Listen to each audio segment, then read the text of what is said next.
my meals, I'm gunning for the money. Money in the bank, coming with a dank. Skrilling that tank, rolling with the gang. You sitting out on the sideline tripping. I go to the hole with the rock like Pippin. Yeah. I'm okay. Hey.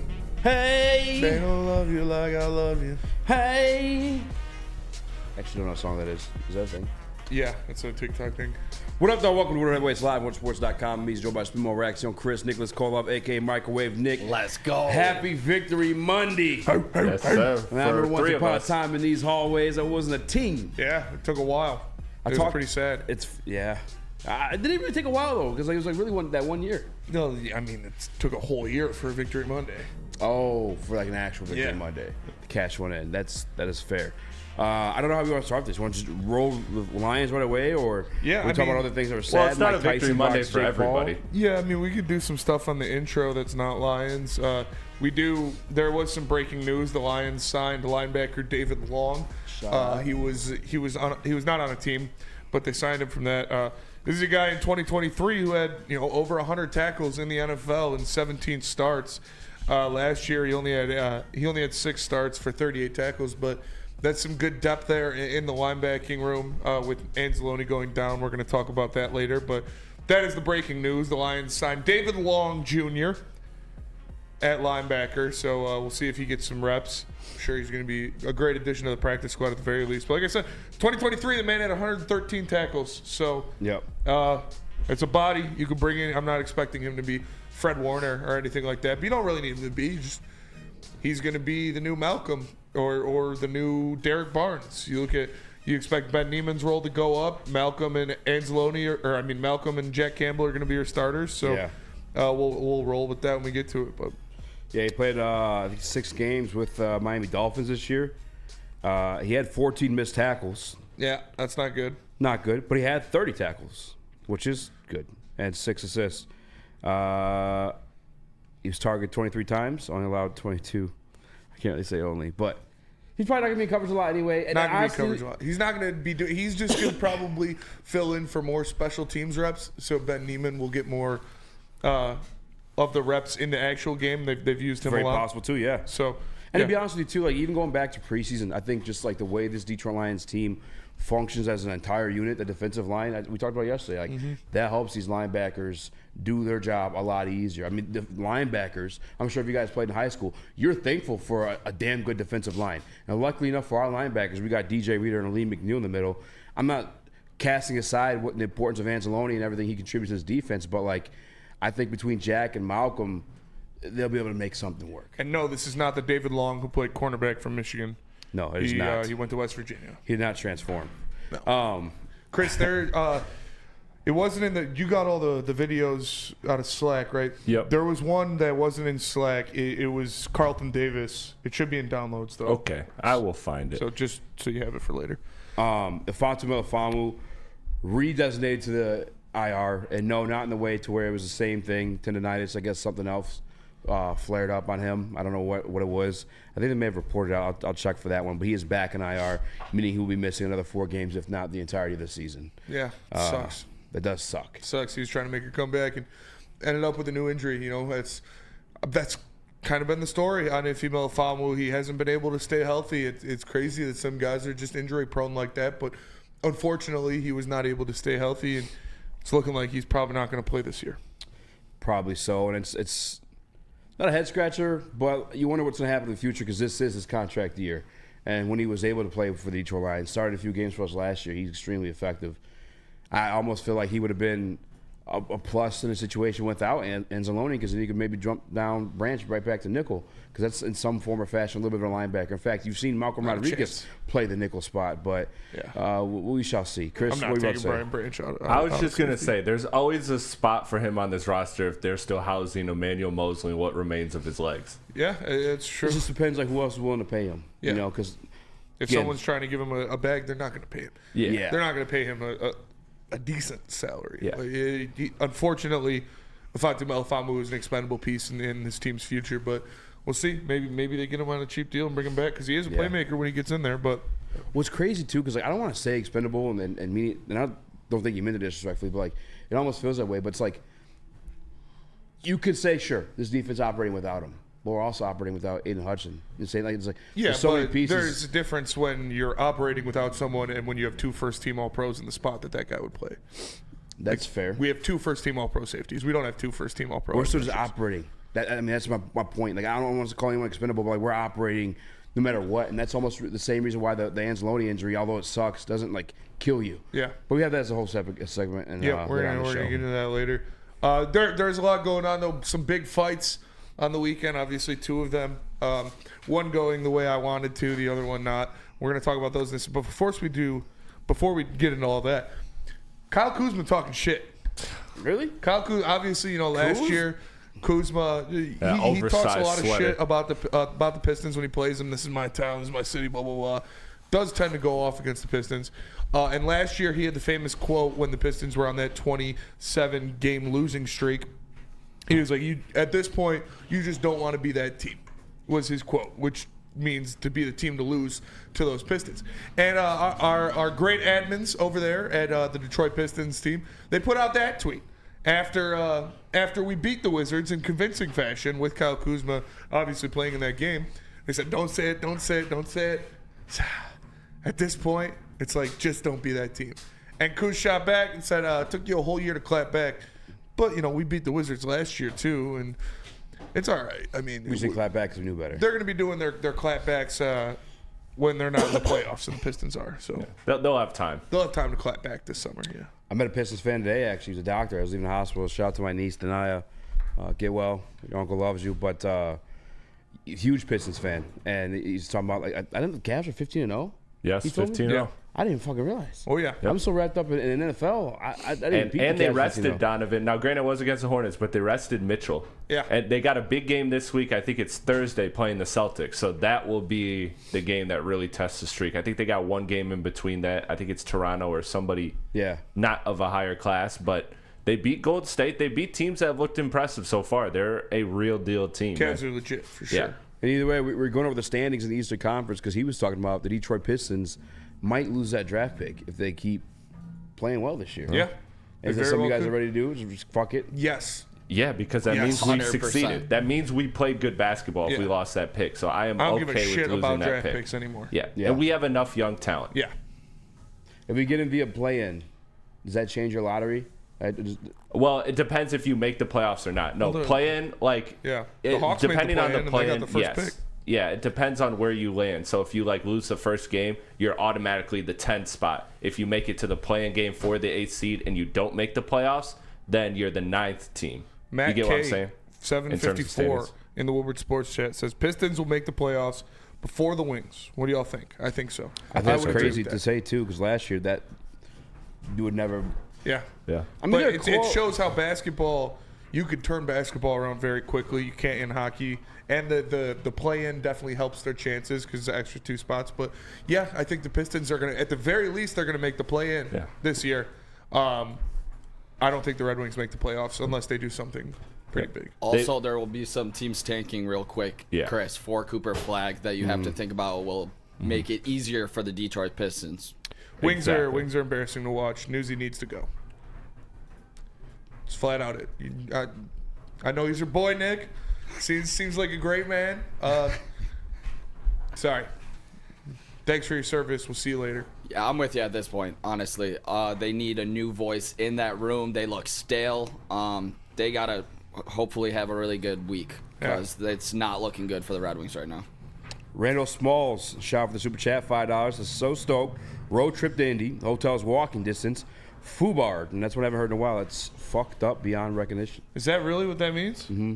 Nice. Fubard. Good shit, Randall Smalls. I think with the ED as a. I learned that from the Royce.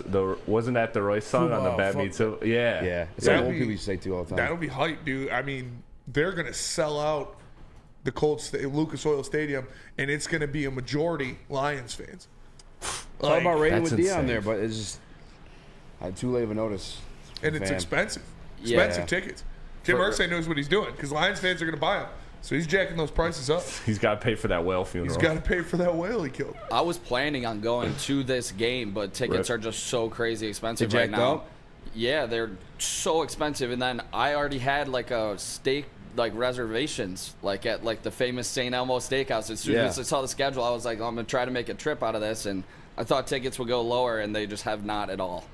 That's so I mean, shout out if you're going. Hit me up for my reservations. Little pump of life yesterday with the AR victory. What's it?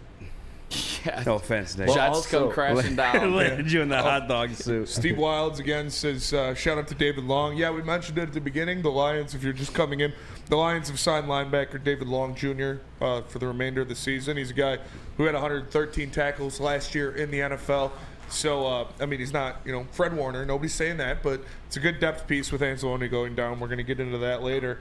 But these Lions, man. These Lions are clapping. These Lions are clapping on the cheeks, and I've never seen them clap cheeks like this before. Never. It's fun, man. It's fun. We were talking during the live watch party. We were talking about Gladiator 2. We were talking about The Wire because it was stress free. Comeback win for the Lions. We've been saying it. Big comeback win, down 3 to up by 42 or whatever it was, and just absolutely, positively spanking the pants off the Jacksonville Jaguars. You know what? Let me hit That's that. the way it goes, and we broke our own record. It's not the first time Detroit Lions whooped the shot of the Jacksonville Jaguars like that, because previously our boy H-Man, Herman Moore and the boys, 44-0. 44-0.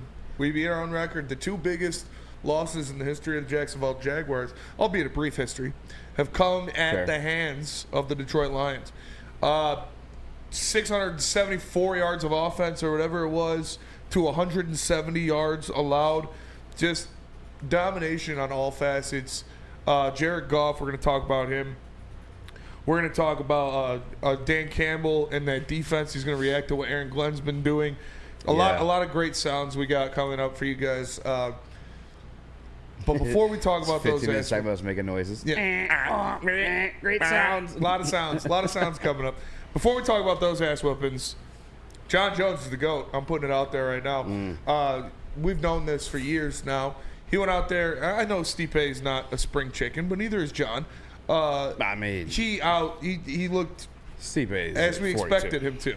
And it's exactly what we expected to happen. If you thought anything else was going to happen, I don't know what to tell you.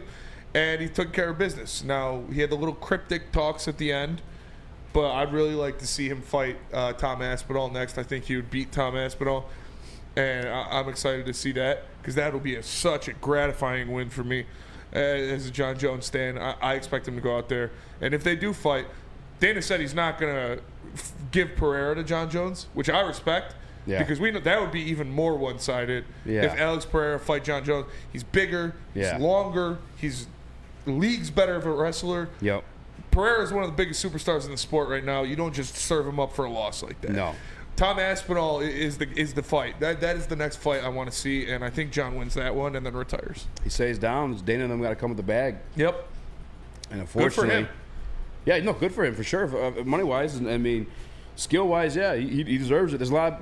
His career is such a weird one for me, just because I'm a guy that looks at the context of things, right? Like you go on a run, a tremendous, fucking amazing, goated run at the age of like 23 when he first became like world champion. Yeah. But it was in the era of like where guys were more towards like one discipline. Obviously, guys were juicing. John Jones, was juicing himself, and then he has a car accident where he hits the pregnant lady, runs off. They found drugs in his car, and then he's suspended. Comes back, and he has the picogram situation go down.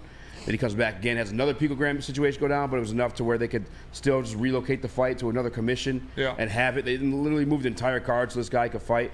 And between all that, I just feel like the game's kind of elevated from when he first started to where competition was tougher. Like guys were more, he was more of a mixed martial artist than the guys he was fighting because other guys were still mixed martial arts, but again from one discipline, where he was like one of the first true practice of everything. You know what I'm saying? And like the game's been more of that. I think Tom Aspinall is more of that. And I just want to see him get one of those type of wins under his belt before he goes. Yeah, I mean, we'll see. He dominated, obviously, the two heavyweight fights that he's had so far with Stipe Miocic and Cyril Gane. So that's the fight I want to, because it is going to be a test for him. Aspinall's got the power to knock him out. He truly does. He was taking some big shots from Stipe as well, just moving forward. He was eating some shots with Stipe, moving forward, didn't even phase him. So I'm excited to see that fight. I hope it happens. But also shout out to John Jones, because get your fucking money. Because Dana is a scumbag. Charles Oliveira 20 bonuses. 20, but he won 20 bonuses with that amazing, amazing fight with Michael Chandler. Yeah. 20 bonuses, and he won $1 million. In total. A grand total. Of 20 bonuses. Jake Paul made $40 million in one fight. Dana's a scumbag. Mike Tyson made 20. Do you guys think that was rigged? These guys are putting their lives on the line. They deserve to be paid like it. That's why John was like, yeah, you know what? Fuck that. They can afford that. Yeah. If they pay me that, I'll fight Tom Aspinall for you. It's the same thing that happened with Francis Ngannou. If Dana doesn't cough up, John Jones is going to do the same thing. He'll go box Deontay Wilder and make $50 million. Yeah. So we'll see. The ball's in Dana's court. John, and then obviously the Mike Tyson fight. Real quick. Thank you, Stipe. Yes. Both for your services and I guess just giving us a hell of an MMA career to follow. The greatest heavyweight of all champion. time. Stipe Miocic, one of my personal favorites. Shout out. Does John still that title now though? After nah, he's only gonna have 3 heavyweight fights. Yeah, but I think Stipe only did 4 times to even do it. Defending the belt, I should say. Yeah. No, actually, no, it was twice. Yeah. Hold on, I'll but find how many out. heavyweight wins does he have? John only have 3 Stipe's heavyweight wins. 20-5 or something like that. So I'm not going to give John that title yet. But shout out to Jake Paul and Mike Tyson. I mean, if you thought it was going to be anything else than what it was, we tried to tell you. It's the hands of time are undefeated. It's tough seeing Mike look like that, but we move forward. When we come back, we're going to talk about your quarterback. Quarterback 1, Jared Goff, his performance, and did he vault himself back into MVP talks after an absolutely lights-out performance versus the Jacksonville Jaguars. First, Eazy, tell us about Mark White. Mark White, gonna do you right. Give him a call so you guys can save up to $5,000 on the closing cost of your new home. It's 248-290-8242. Visit my markwhitesells.com. It's 248-290-8242. Visit my markwhitesells.com.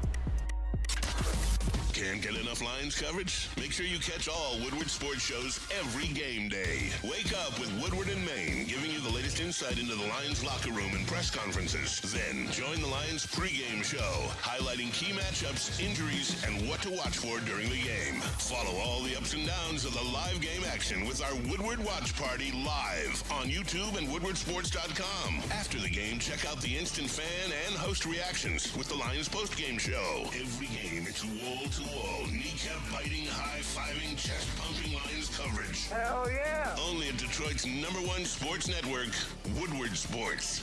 Woodward Sports, let's go!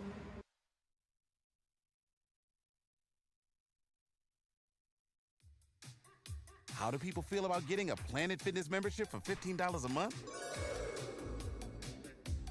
How do they like working out in a clean and spacious gym that's filled with equipment for every workout? And how about free fitness training in the judgment-free zone that leaves them feeling energized all day long? Join Planet Fitness today with the free PF app, online or in club, and start getting that big fitness energy for $15 a month. We don't like to brag that we are the toughest sports network in Detroit, but we do have a guy named Darren McCarty on our side. Woodward Sports.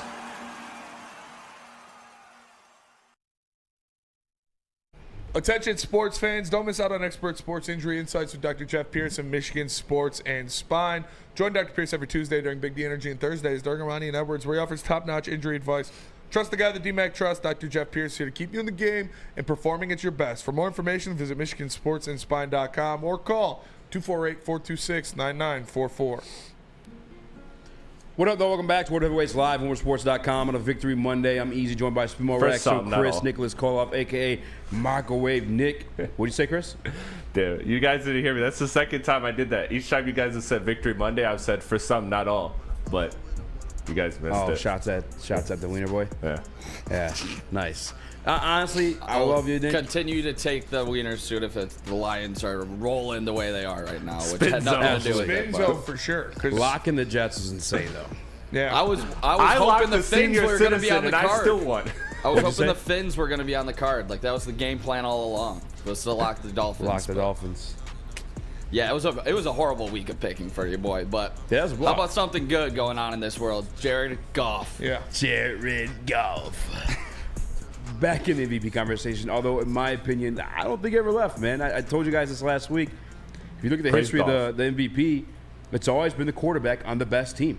Historically, at least the past 10 years or so. I think there's been like one guy to bump that. I think it was Patrick Mahomes.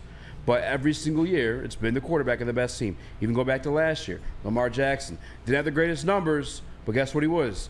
The quarterback on the best team. I don't think Jared Goff ever exited that conversation. And I think we all can assume the context of the interceptions last week were ones that weren't going to repeat themselves. I mean, 5 interceptions in itself was a career high for Jared Goff. He was not going to do that again for damn sure. Yeah. But I can tell you what he was going to do again. 4 touchdowns.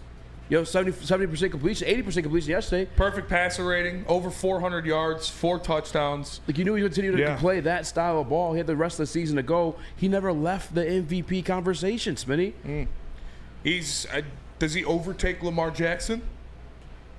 I think so. For the context of like MVP being the guy with the best record, yes. Yeah. I mean, Lamar Jackson goes down to the Steelers, the divisional opponent.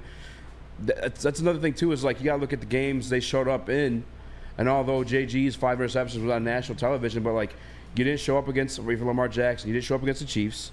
You didn't show up against your divisional rival. We had an opportunity to gain ground against the Pittsburgh Steelers.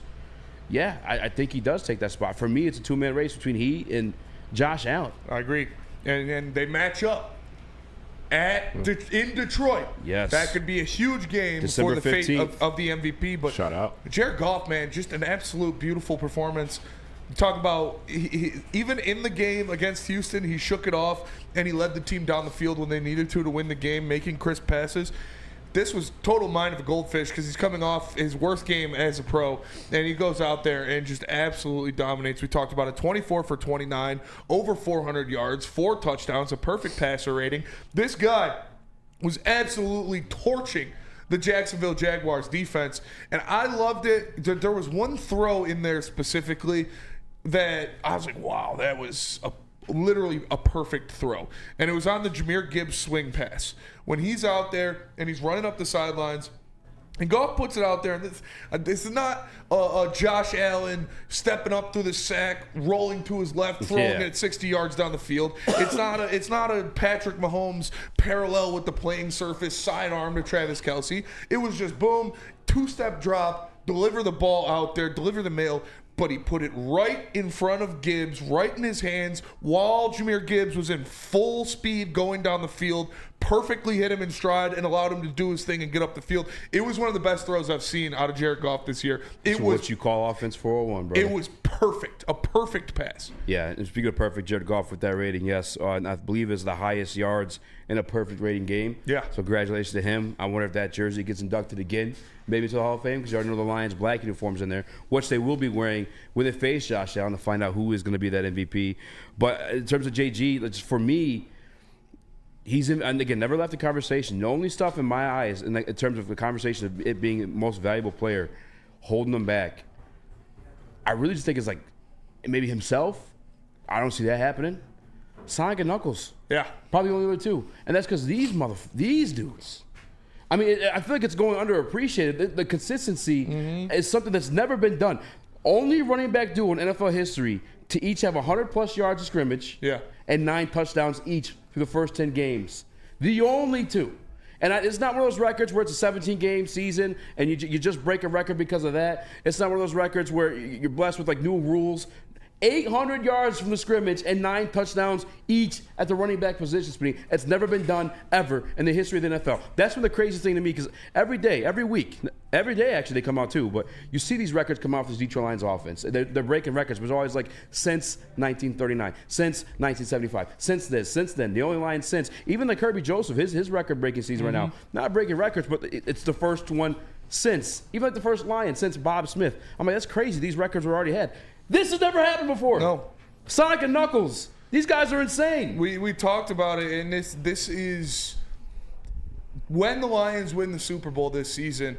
This is going to go down as the greatest backfield in the history of the NFL. You look at it as a tandem. You look at it as a pair. When you look at the best backfields ever, if you say that, you think of Barry Sanders and the other guy, whether it be Schlesinger or whoever. When you say it, you think of Eric Dickerson and the other guy, Walter Payton and the other guy.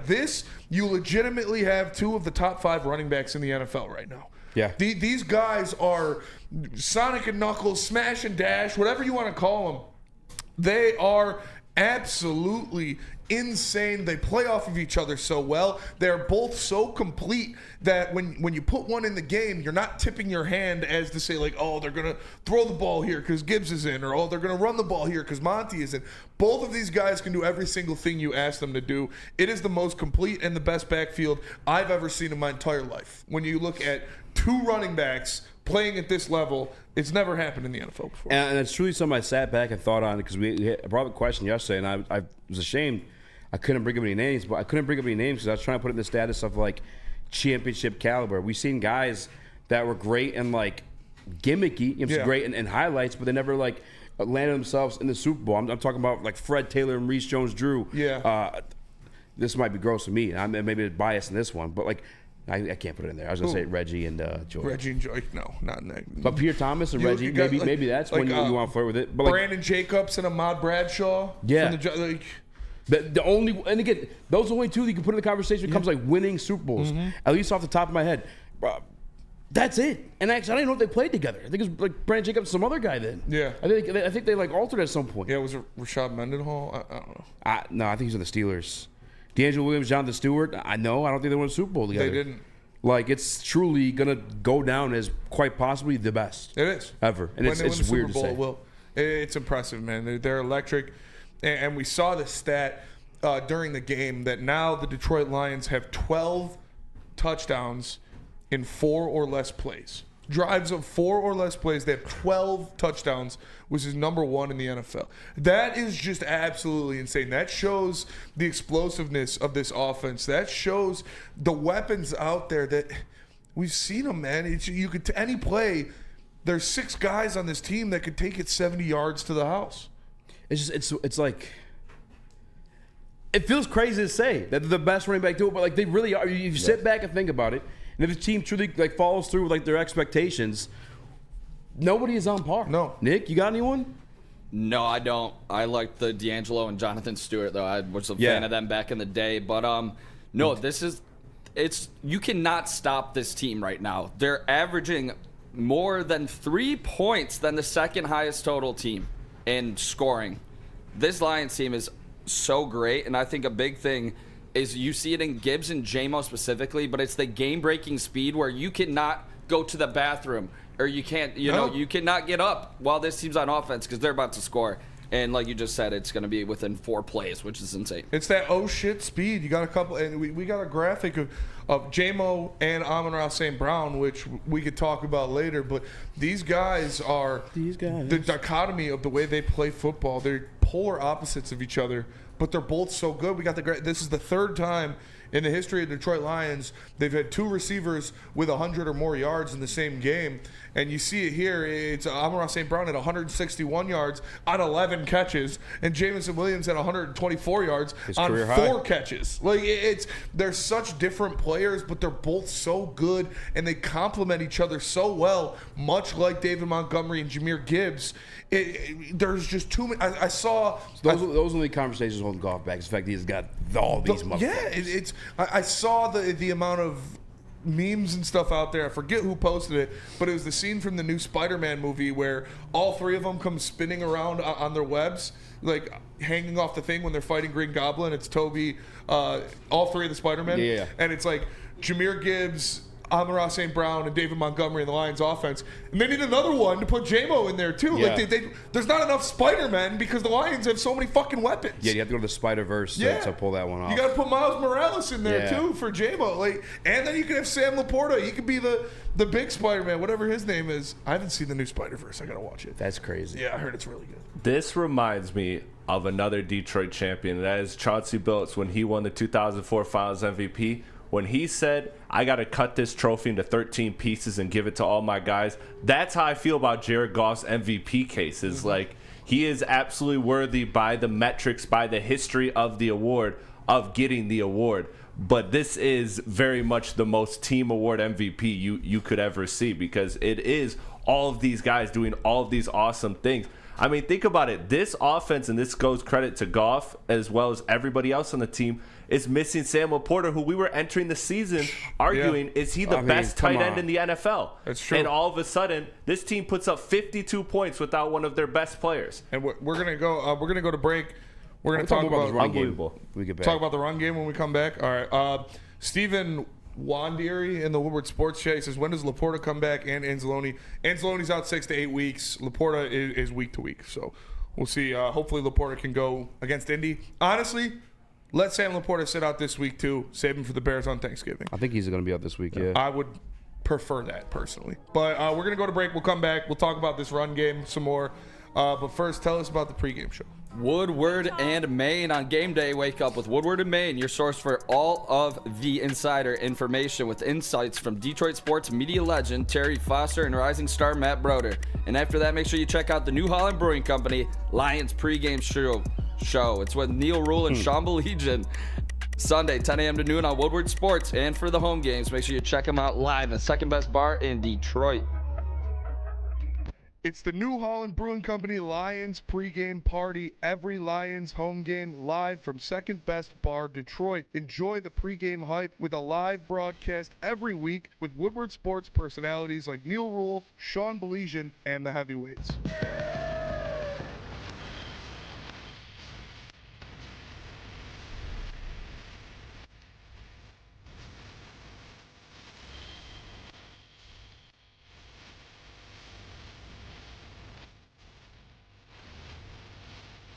Great drinks like Tangerine Space Machine and Taller Long Drink, a great environment, and even better food. It's the New Holland Brewing Company Lions pregame party, live from Second Best Bar, Detroit. Come get some. Feldman Chevrolet, Michigan's #1 Chevy dealer, is kicking off the game with the best prices on all cars, trucks, and SUVs, like this 2024 Silverado for just $296 a month, or this 2025 Equinox for as low as $371 a month. Our locations in Novi, Highland, New Hudson, Livonia, and Lansing means we have the perfect Chevy right in your backyard. Get the home team advantage every day at Feldman Chevrolet, Michigan's #1 Chevy dealer. Is that an octopus in your pants, or are you just happy to see me? See what I did there? Go Red Wings! From Octopi Experts, Woodward Sports. Since 1996, Feldman Automotive has been driven to provide a fast, convenient, first-class car buying experience called the Feldman Advantage. With 18 locations, there's a Feldman dealership in your backyard. Visit FeldmanAuto.com to find the location nearest you. And catch Woodward Sports Network live from Feldman Chevrolet of Novi every other Monday. Feldman Chevrolet, Detroit's #1 Chevy dealer. What up, welcome back to Whatever Waits Live on WoodwardSports.com. I'm Eazy, joined by Spimo Raxter, Chris, Nicholas Koloff, a.k.a. Microwave Nick, a.k.a. Glizzy Boy. Just give him a one shot for the one time. Let's go. You know what I'm saying? We got locking the Jets. Everything's how it should be. The tale as old as time. Back to regularly scheduled programming, though. We were talking about the Detroit Lions. Actually, we're talking about Jared Goff and his MVP candidacy, and I think one of the only things in a way is his weapons, and we talked about the running backs. And I remember asking this, Spinny, yesterday, and I'm kind of curious with the chat, or at least today I'm reading the chat, and you too, Nick, you as well, Chris. David Montgomery, 9 touchdowns at this point. Remember Jamal Williams came here and he broke Barry Sanders' record with the 18 and a 17-game season. There's some context to that. All right. Can he break Jamal's record? Can we see this record? Barry Sanders' record broken twice. We could. I don't think we will, but he's very capable of doing it. When they get the ball inside the 5-yard line, it's about a done deal that David Montgomery's going to get in there. He deserves this record. I hope he does. I hope they give it to Jamal Williams should not be a record holder for the Detroit Lions. He blew it. You blew it, bud. And he was gifted that record by the offensive line and DeAndre Swift and not being able to stay healthy. But I would love to see David Montgomery get this record. Because, dude, we were watching yesterday, and how many times did we see him get hit? Once, twice, 3 times in the backfield and still get a positive gain out of the run. This man is different. Like, you're gonna have to send 3 to take down 5. Like this guy does not go down on the first hit. He doesn't even go down on the second hit. It is so impressive to see him just hitting people, bouncing off hits, making plays. When you see him it's like a 4-yard gain. He gets hit by 3 people. You're like, oh, okay, good job, Monty. And then he just pushes forward for another 3 yards. The guy is a freak of nature. David Montgomery, shout out to him. I remember people trying to tell me that Jamal Williams is better than he was. Blasphemous statement. Crazy work. Blasphemous statement. The fans holding on to Jamal Williams were ridiculous. But now we all know. We studied the book of Montgomery, and this guy is so great. I'm so glad that they re-signed him and extended him. Now him and Jahmyr Gibbs are on the same contract path. It's awesome. Shout out to Damon and shout out to Jahmyr Gibbs. Cause he's a beast, dog. David Montgomery, though, before we move off of it, like his skills were on display. I think it was the second or the first run of the game when it's like 3rd and short. You think you're getting stuffed in the back. But no. Instead, he falls forward, somehow twists and contorts his body into a first down. Like, this guy's insane. And then obviously he's got a little bit of burst too. I'm just looking. He's got 10 touchdowns right now. There's 1, 2, 3, 4, 5, 6, 7 games left. I think he can do it, Spinny. 8 touchdowns in 7 games. 8 touchdowns in 7 games. He has 9 right now. He has 10 right now. He has 10 right now. I thought he had 9, but yeah, he's got 10. And the record's 18? 18's the record. So he'd have to get 9 touchdowns in 7 games. It's not impossible. We've seen him get multiple touchdowns a game. He got 2 touchdowns last night. Or yesterday. And they pulled the starters. They did 2 pull games the now. 3 games now. They pulled the starters. He's going to get a touchdown in, at least a touchdown a game for the rest of the year. Monty, if you're listening, I know you're humble. I know you're a team guy. Ask for it. Get that record, please, for the sake of Detroit. All right, I'll respect Jamal Williams, right? He's one of the 1% to make it to the NFL, but he broke Barry Sanders' record, and you are so much more capable or worthy much better of holding that record. And if not for you, do it for your teammates. Yeah. Because that offensive line, it will be remembered. The Detroit people movers will be remembered. But the fact that that's our same offensive line, or at least the chorus or the majority of that offensive line, will now be a part of 2 times setting a franchise record for rushing touchdowns in a single season. David, please. And honestly, Gibbs could probably even do it too. Where's Gibby at? 9, 8 touchdowns? It's crazy what they do. And this offensive line is just different, man. When you look at what Penei Sewell was doing yesterday, what Frank Reich, I know it was the Jaguars, but it's not just the Jaguars. Gibbs at 8. He might next round. Gibbs could get there too.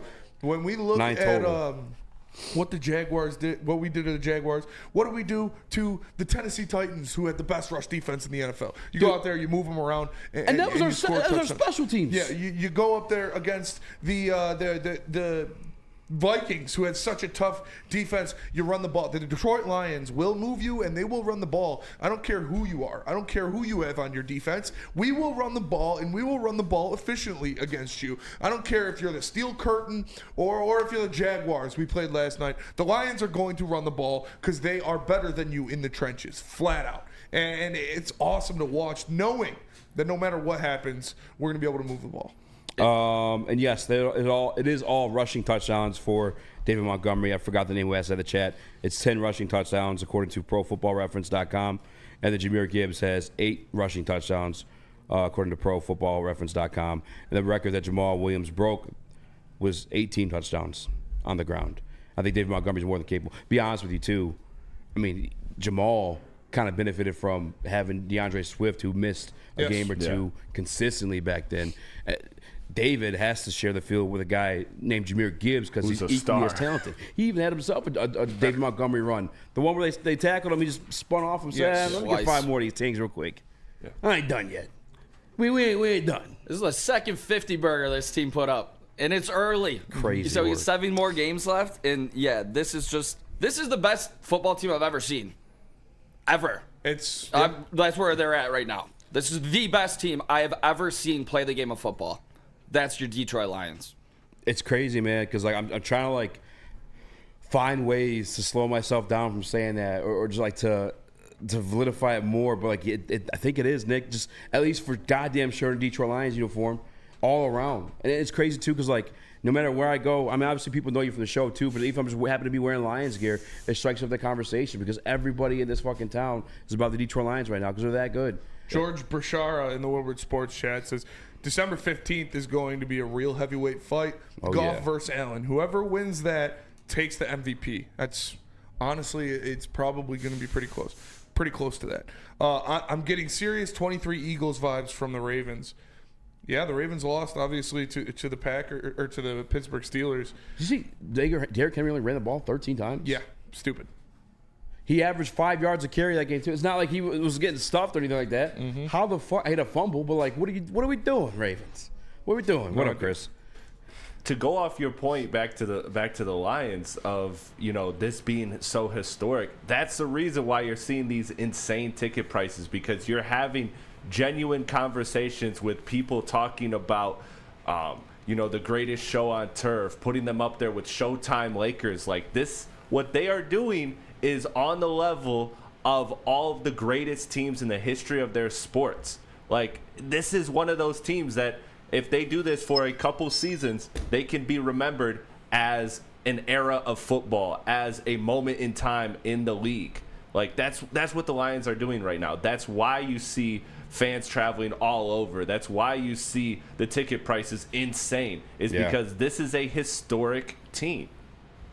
That's a great point. And especially for us, I've been waiting for our whole lives. Every time I have that conversation with people, I had twice today. Again, shout out to Dr. Mo once more too. Shout out. But it's like I'm living a dream. I'm living my dream. And to take that dream a step further, I get to, come here, this beautiful, studio, and get paid to talk about the best team, my favorite team of all time, and talk about them being the best team in the freaking NFL. I'm truly living a dream. Yeah. Got a beautiful son too. I mean, come on. Mm-hmm. What are we doing? I get to have sex with this guy every night. Like, it doesn't get any better. Relax. Oh, sorry. Jesus. Taxes loopholes. Well, it's out there. No, it's just, this is what we asked for. I said it on BDE today. Like, I asked for a top 10 defense and one of the most historic offenses ever in NFL history before training camp, and they're better than that. They're exceeding my expectations, which were a top 10 defense and a historic offense in NFL. They're better than that. They're probably the greatest offense the NFL has ever seen. When you look at what they're doing, setting different records, breaking all this stuff, and they're a top 5 defense in the league right now, man. It's wild. We were talking about that too. It is living the fucking dream, dude. Yes. Seriously. Yeah. Avoided the hot dog suit again. Come on, man. Oh, of course. It's pretty awesome. We're going to get into that. Speaking of top 5 defense, we're going to talk about that next. We got Dan Campbell talking about his defense and that performance that they put out there. But first, tell us about Second Best. Second Best Bar in Detroit. Join us for game days. Located at 42 Watson Street for the ultimate fan experience. Enjoy some smooth Tullamore Dew Irish whiskey while catching the Woodward Sports pregame show. Only at Second Best Bar in Detroit. Come get some. The countdown to kickoff is here. Your Detroit Lions are ready for another season of grit. Woodward Sports is your #1 destination for all breaking news and Lions coverage. We are Detroit's #1 sports network. We are Woodward Sports. Walk into any Lady Jane's Haircuts for Men today. Open 7 days a week. Sit back, relax, and enjoy precision haircut, scalp massage, hot leather neck shave, and hot towel treatment from one of our talented stylists. Step up your game this season and take advantage of our $20 haircut special. Scan the QR code and get your coupon today. Lady Jane's Haircuts for Men, the ultimate haircut experience. Open 7 days a week. Walk-ins always welcome. Lady Jane's Haircuts for Men. It's wicked awesome. Congratulations to the real Coach of the Year, Motor City Dan Campbell. Just put your head down and go to work. It's about to be fun, man. It's about to be fun. Woodward Sports.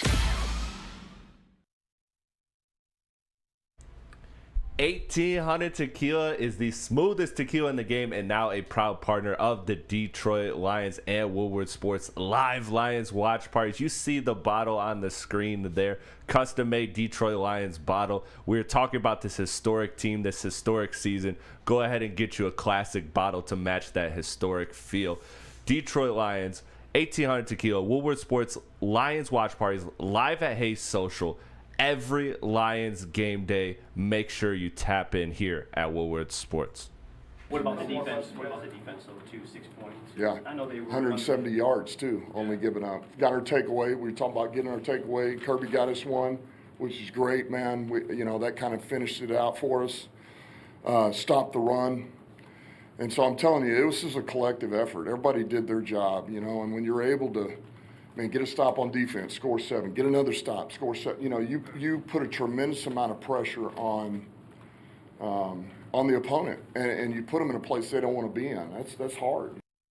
And there's your head coach Dan Campbell talking about his defense and the way they played in that game, only allowing 170 yards of offense without Aiden Hutchinson, with their captain Alex Anzalone going out in that game, without their other starting defensive end Marcus Davenport. It's shout out to Aaron Glenn, to this defense, to the secondary for the way they've been playing this season. Like I said, I asked for a top 10 defense.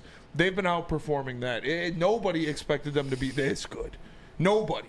This is absolutely insane what they've been without Aiden Hutchinson, the guy who was the MVP of the NFL through the first 4 weeks of the season. It's just fucking nuts the way they keep getting better every single game.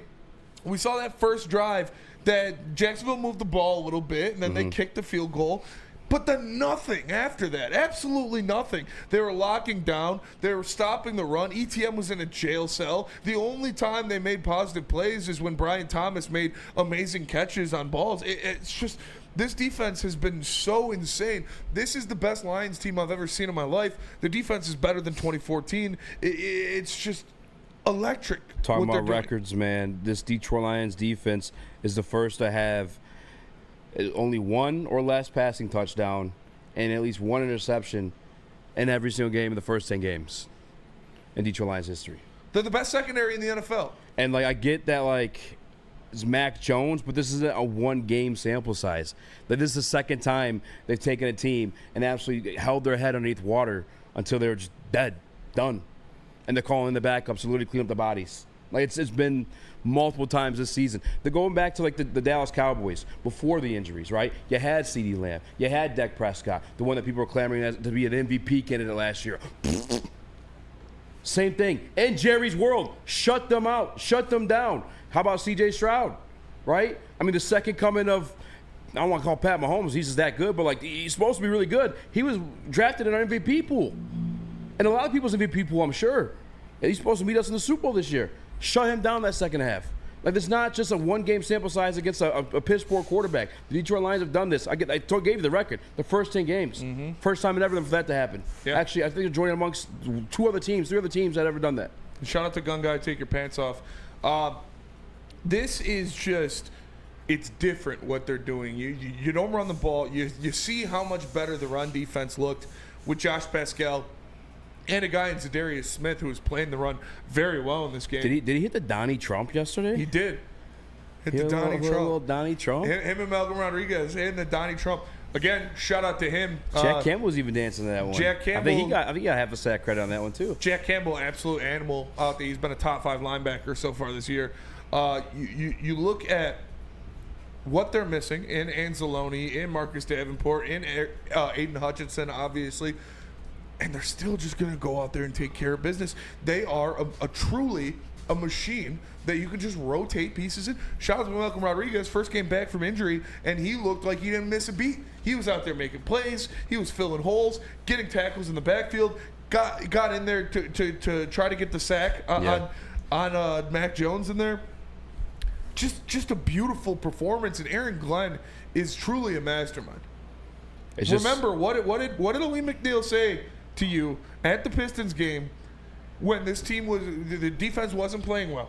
Said he's a genius. He said Aaron Glenn is a genius. So we're going to figure it out. He's a genius. And he's figured it out, man. He has been the best coordinator in the NFL so far this season, and that goes with the same guy who's got the number 1 offense on the other side. It's shout out, man. Shout out to this defense. Nick? I think the biggest thing to me is them just being able to stop the run consistently. We talk about it every week. We take the under on the opposing team's running back because we know that the Lions will stop the run. That causes the other team to throw these turnovers, have to throw the ball so much. And when you got Brian Branch and Kirby Joseph, they are the best safeties in the league right now. Kyle Hamilton's hurt too. I would say he's right there with those guys. But it doesn't get better than this. You're going to turn the ball over when you play this Detroit Lions team, and then you're giving that offense more possessions. You can't beat this team now, the way they're playing. I see it coming from Eazy D 3-3 going against the top 3 offense 3 years in a row, made AG better. And as much as I'd want to say AG's got the juice the entire time, I mean, that may be true because the way the Detroit Lions offense is designed with, JG kind of being limited in the pocket to move around, is he has to find the open guy. So you have to stay fit to your keys. Yeah. You can't miss your assignment because if you do, that guy's getting the ball. JG's been this thing 3 years now. Practice, unless you want to look like a fucking fool, you want to lose your starting job, you got to man your key. And the defensive turnaround, it starts and it ends with Carlton Davis and Terrion Arnold. Having these guys out there that stay glued to their wide receivers, that are 2 excellent man coverage corners, allows Brian Branch, allows Kirby Joseph to do what they got to do, play the ball, make big plays, because they're not worried about Cam Sutton getting burned every route. They're not worried about Jerry Jacobs getting burned every route and having to cover for 20 yards of a guy wide open. Yeah. Terrion Arnold, say what you want about him, he's always in the hip pocket of his receiver. He might be holding sometimes. He might be getting there early, but he is always right there. Carlton Davis has been a top 5 corner in the NFL this year. The Detroit Lions have the best secondary in the NFL, and it starts with getting guys in there that fit Aaron Glenn's system, that fit that man coverage, lock them up, and throw them around defense. Physical at the point of attack, aggressive in and out of breaks, and they go for the ball, they get hands on the ball, and they break up the ball. These corners have been a revelation for this team, and they've made it what it is. They've made these safeties' lives so much easier. People were talking shit about Kirby Joseph last year. You know who you were, and you know you did. That's where I'm at with him, because he was having to recover for his corners. So much bullshit. Who were constantly getting burnt. I love it, and I love to take an aggressive victory lap, but I'm just happy. I'm happy everybody gets see the truth. It's amazing now that we have competent cornerbacks, because it's beyond in your face. It's it's beautiful. In a Honolulu blue jersey, watch this guy lead the league in interceptions, and then his partner, his tag teammate Brian Branch, decapitate guys when they catch the football as he did yesterday, but also then be 3rd in the league in interceptions as well. It's beautiful. It's not I told you so. It's look at it. Just fucking look. Just look at it. You beautiful. have 3 All-Pros in your secondary, and 2 of them are first-team All-Pros, that being Kirby Joseph and Brian Branch. Carlton Davis should make an All-Pro team this year. He really should. Yeah, if we don't have the best secondary in the league, we're definitely amongst the top 5. I don't think there's any doubt that we have the best secondary. I think the only one in the conversation with us off the top of my head, Philly. That's just off the top of my head. But that's still probably the only conversation I have. Yeah, and I think it's only because of Quinyon Mitchell. Cooper Kupp's, or not Cooper Kupp, but Cooper DeJean. Yeah. Damn, that was racist. Damn, that's a cold ass hunk. I did do that, huh? They all look the same, huh? The fellas were bringing the boom yesterday. They were laying out some massive hits, and that's what I like about these safeties as well. They are going to get up to the line of scrimmage, and they are going to make you think twice, about catching that ball over the middle or, just laying the boom in the backfield. It's awesome to see. Lions are allowing the 5th fewest points per game across the entire National Football League right now, and that is over the Philadelphia Eagles by 17.7 Detroit Lions, and the Philadelphia Eagles 17.9. I'll fucking take that. Yeah, the passing yards are up there, but I think we've all kind of, at least I assume that's by design. You know what I'm saying? Once you're down 21-0, you gotta throw the ball. You're done running at that point. Least touchdowns allowed, most interceptions, and best 3rd down defense. You have the best secondary in the NFL. Period. Yeah. They're also allowing. Oh wow! I was looking at the passing percentage, but they're actually not in the top 10 anymore. Worst quarterback rating, or best quarterback rating allowed. Fewest touchdowns allowed, and most interceptions. Are the best. You're the best secondary in the NFL. I read that incorrectly. So teams are passing against Detroit Lions 64% of the time. That is 3rd amongst the league. The Baltimore Ravens are number 2, and the Minnesota Vikings are number 1. Yeah, and the Ravens secondary sucks, so that's why they're passing on the Ravens so much. Their run defense is pretty good too. It shouldn't suck because they got good players, but that Ravens defense is not good. Yeah. Yeah, they're kind of similar situation as us. Their run defense is good. Yeah. They're 2nd in the league. but just they can't stop a nosebleed in the secondary. Secondary's getting torched. Yeah, we're like a bend don't break, right? You can get us down in that red zone, you're walking away with a field goal, or we're picking you off. Yeah. Exactly. Where the Ravens, they're just letting touchdowns up.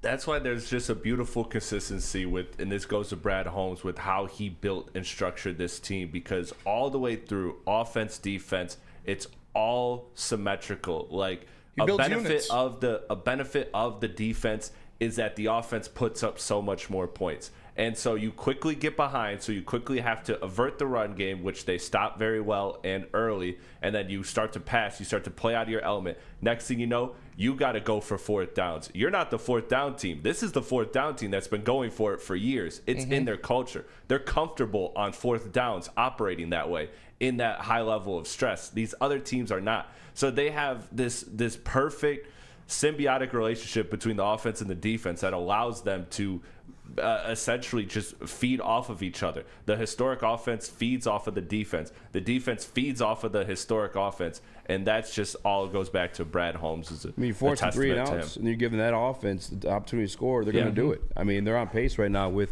the 2013 Broncos, and they scored the most points in NFL history. There's 606. 38 first downs. Yesterday. 38 first downs. Think about that for a second. 38 first downs. That's the most in Lions history in a single game. You don't do that in the NFL. And I know we're talking defense real quick, but I do just want to say this when we were talking about, we briefly mentioned the offense. I honestly believe the only reason we are not beating that 70 points that Miami scored last year is because we're going to be pulling our starters. We could have scored 70 yesterday. yesterday. It's good. Yes, but the only reason we won't do it is because our defense is equally as good. Well, not equally as good, but you know what I mean. Very good.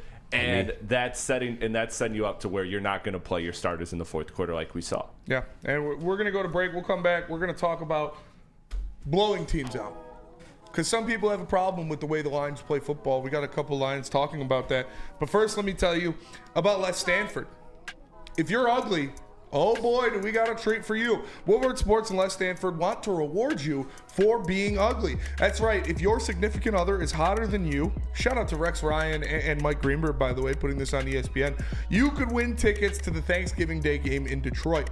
Find the best picture of her with an average-looking version of you and post it on Twitter or Instagram with the hashtag Woodward Tickets, tag Woodward Sports, and follow to enter. We will announce the winner on November 25th. Outkick your coverage from Woodward Sports and Les Stanford, Chevrolet, Cadillac, GMC, and Buick in Dearborn and Ferndale. You're an ugly guy. That's okay, because you have a hot girl on your arm. Now Woodward Sports and Les Stanford want to reward you for outkicking your coverage. I am ugly as by traditional standards. That's right. If your significant other's hotter than you could win tickets to the Thanksgiving Day game in Detroit. So find the best pic of her with the average-looking you and post it on X or Instagram.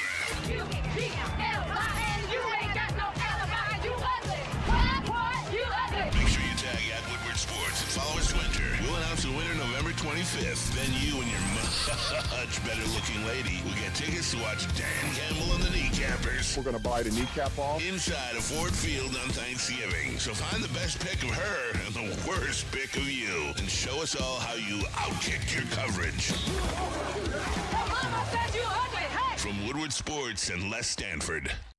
Stop searching for a vehicle and start finding one. Les Stanford Chevrolet Cadillac makes it easy. We harness the power of multiple dealerships and own the biggest selection of GM brands in the area to get you the car you need. With the Les Stanford Group, you'll have access to 4 different dealerships, providing you with more makes, more models, and more choices. We're connected to more than 1,000 vehicles. And with so many high-quality CPO vehicles available, you'll find new car quality at pre-owned prices. You can start and end your search at lesstanford.com today.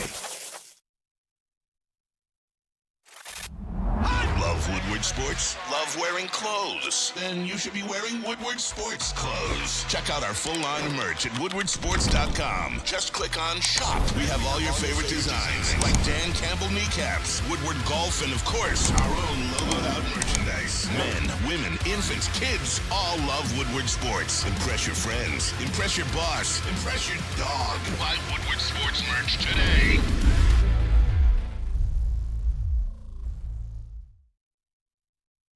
Soroki's Crispy Chicken and Pizza now has signature wings for a limited time only. Get some of these wings. They got 7 different flavors. You can choose them all and try your favorite for yourself.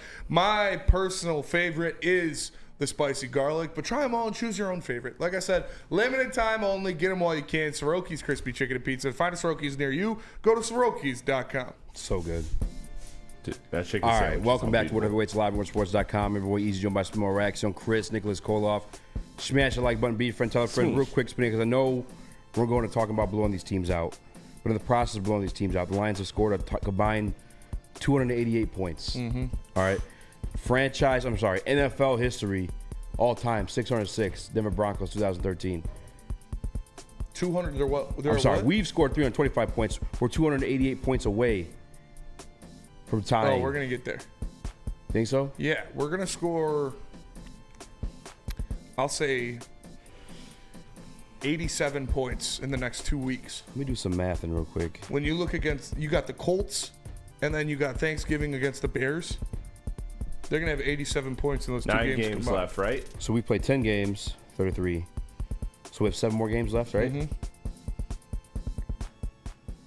So we're on average. You'd have to short. average 41 points. We get there. Play the Bears twice. Play the Colts.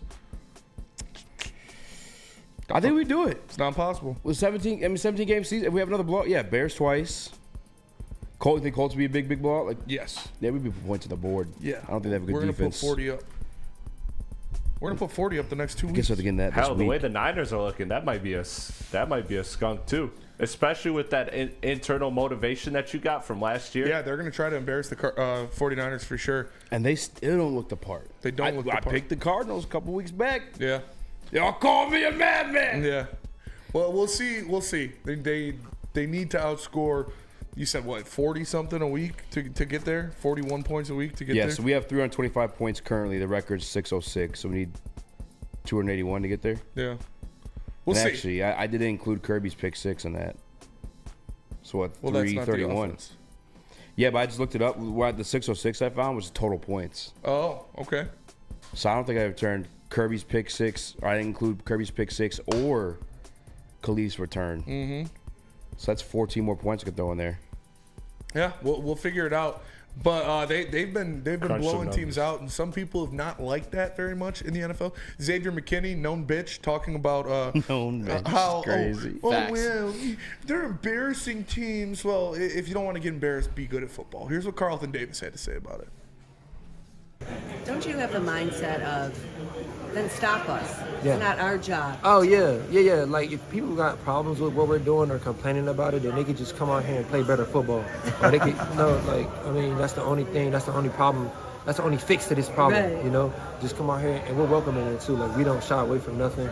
We're going at you whether you want to, whether you're good or bad. We're going at you the same way every week. Does it make you chuckle a little bit, though? Because a couple weeks ago, Xavier McKinney's like, oh, they're embarrassing teams out there. I mean, just stop us, right? Yeah. Honestly, I guess you can, laugh at it, but at the same time, it's serious business. Like, it's not as if we're taking it for a joke. Like, this is serious business. And, when you come to our stadium, when you know we're coming out to play you guys, take it serious because we're bringing everything we got. So that's the message. Thank you. And that was Carlton Davis there talking about it. That is from Jeff Rieger. And you see, he's right. Like, I don't know what they want us to do. Do they want us to kneel the ball after halftime, just go out there and kneel the ball on offense and punt?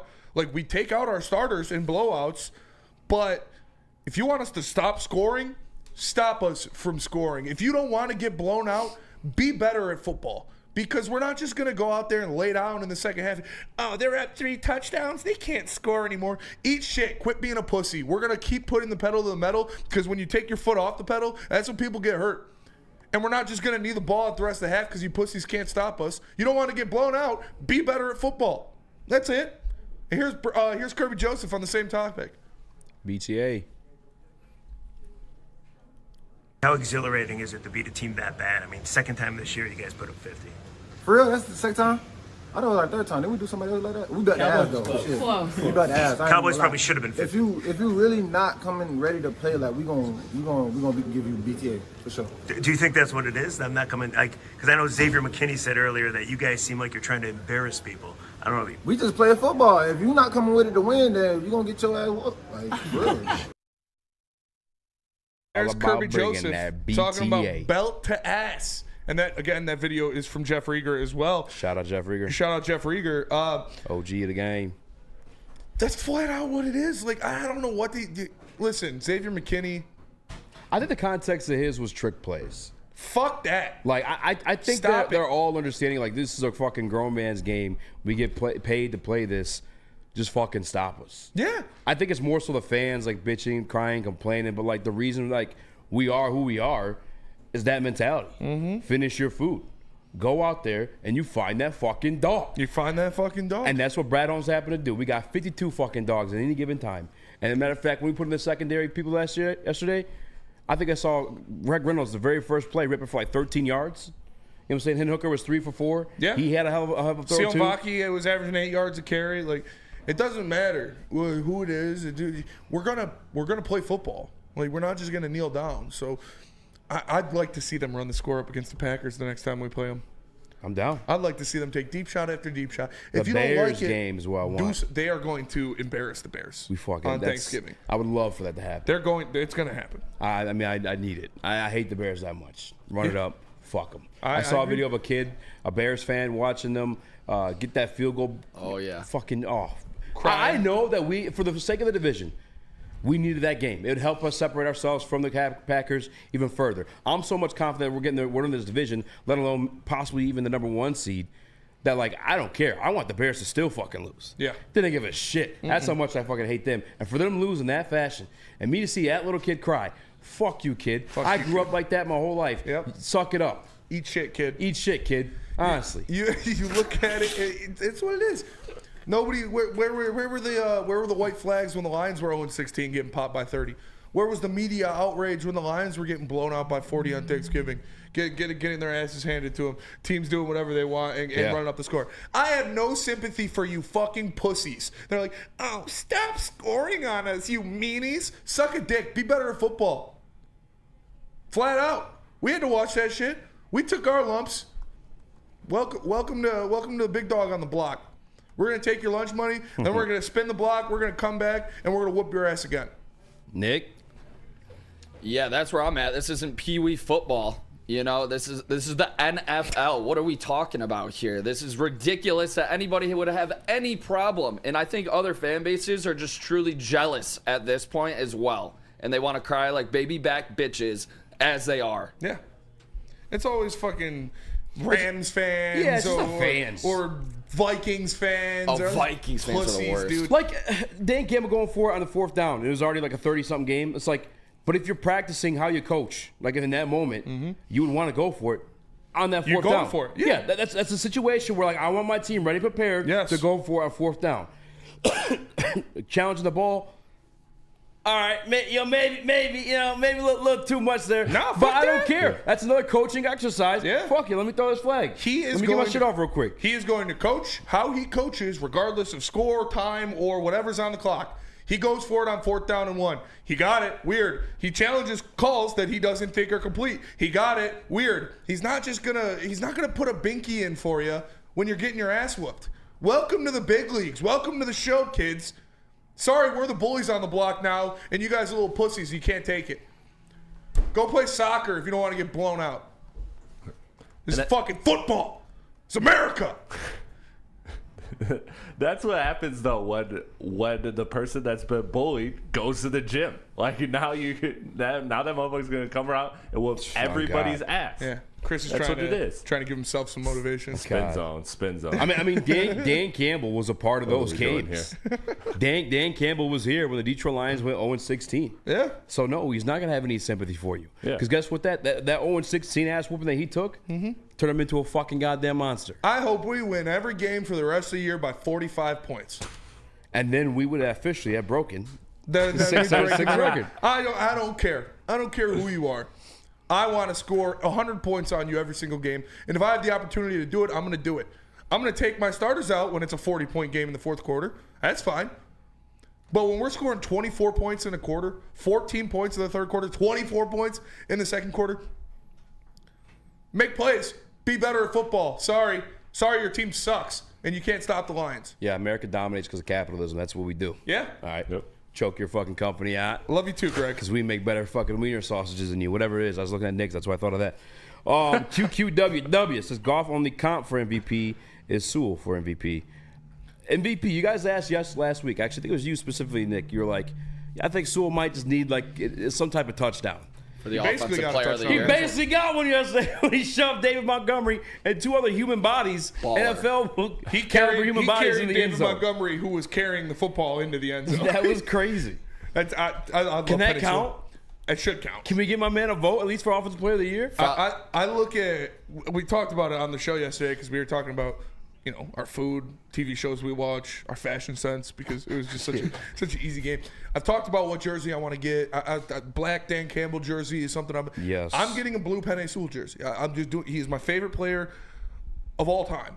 I love Penei Sewell. I expect him to be. He's going to be a Detroit Lion for the rest of his career. He personifies what this team is, who this team is, and what this city is, and he is the best player in the NFL. So I'm getting a Penei Sewell jersey. I think he will get that touchdown as well. I truly believe so. And honestly, watch out on Thanksgiving. Hopefully in front of everybody on Thanksgiving against the Bears. I could see Sewell getting that. But talking about against the Packers, they're the ones talking shit about the trick plays. Okay, Sewell, that would be great. Yeah, Penei Sewell. Imagine Penei Sewell gets the ball in open field. Xavier McKinney's the one trying to stop him. One-on-one, Penei Sewell, that's ball carrier versus Xavier That's literally McKinney. waxing poetic. It's a poetic moment, and Penei Sewell's going to fucking wax Just off. absolutely destroy him Fuck and get off into the me. touchdown. That would be beautiful. That would truly be poetic. Nick, we still say something? I apologize. No, we're all good. I liked the hook and ladder again yesterday. It didn't Yeah. work. I thought it was going to go for big, but it was close. If Sam Laporta is healthy, that's a touchdown because Brock Wright missed his block. Yeah, I remember you guys saying that. If Brock Wright makes that block on the sideline, J-Mo's gone. Yeah. 100%. I wanted it so bad. But it's the fact that they have it in their pocket to do it any moment. Like, this team is off both sides of the ball. It's fucking crazy, bro. I'm living a dream. Yeah. I'm living a fucking dream.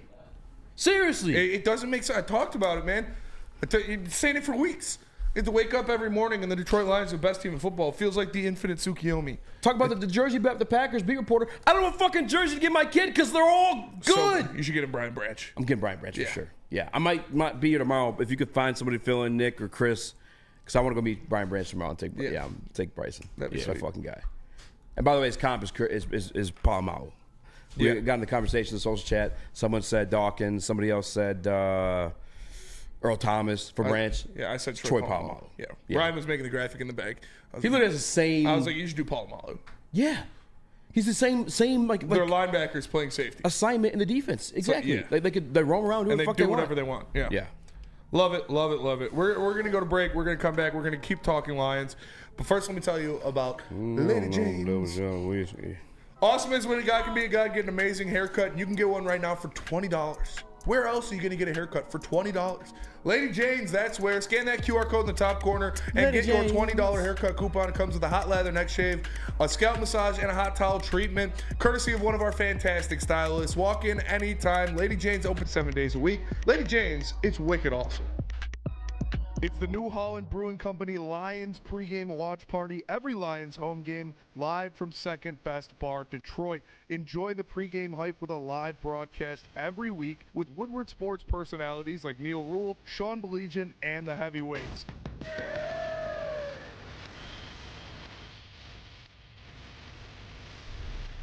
Brought to you in part by Sabbath Coffee and Les Stanford Automotive.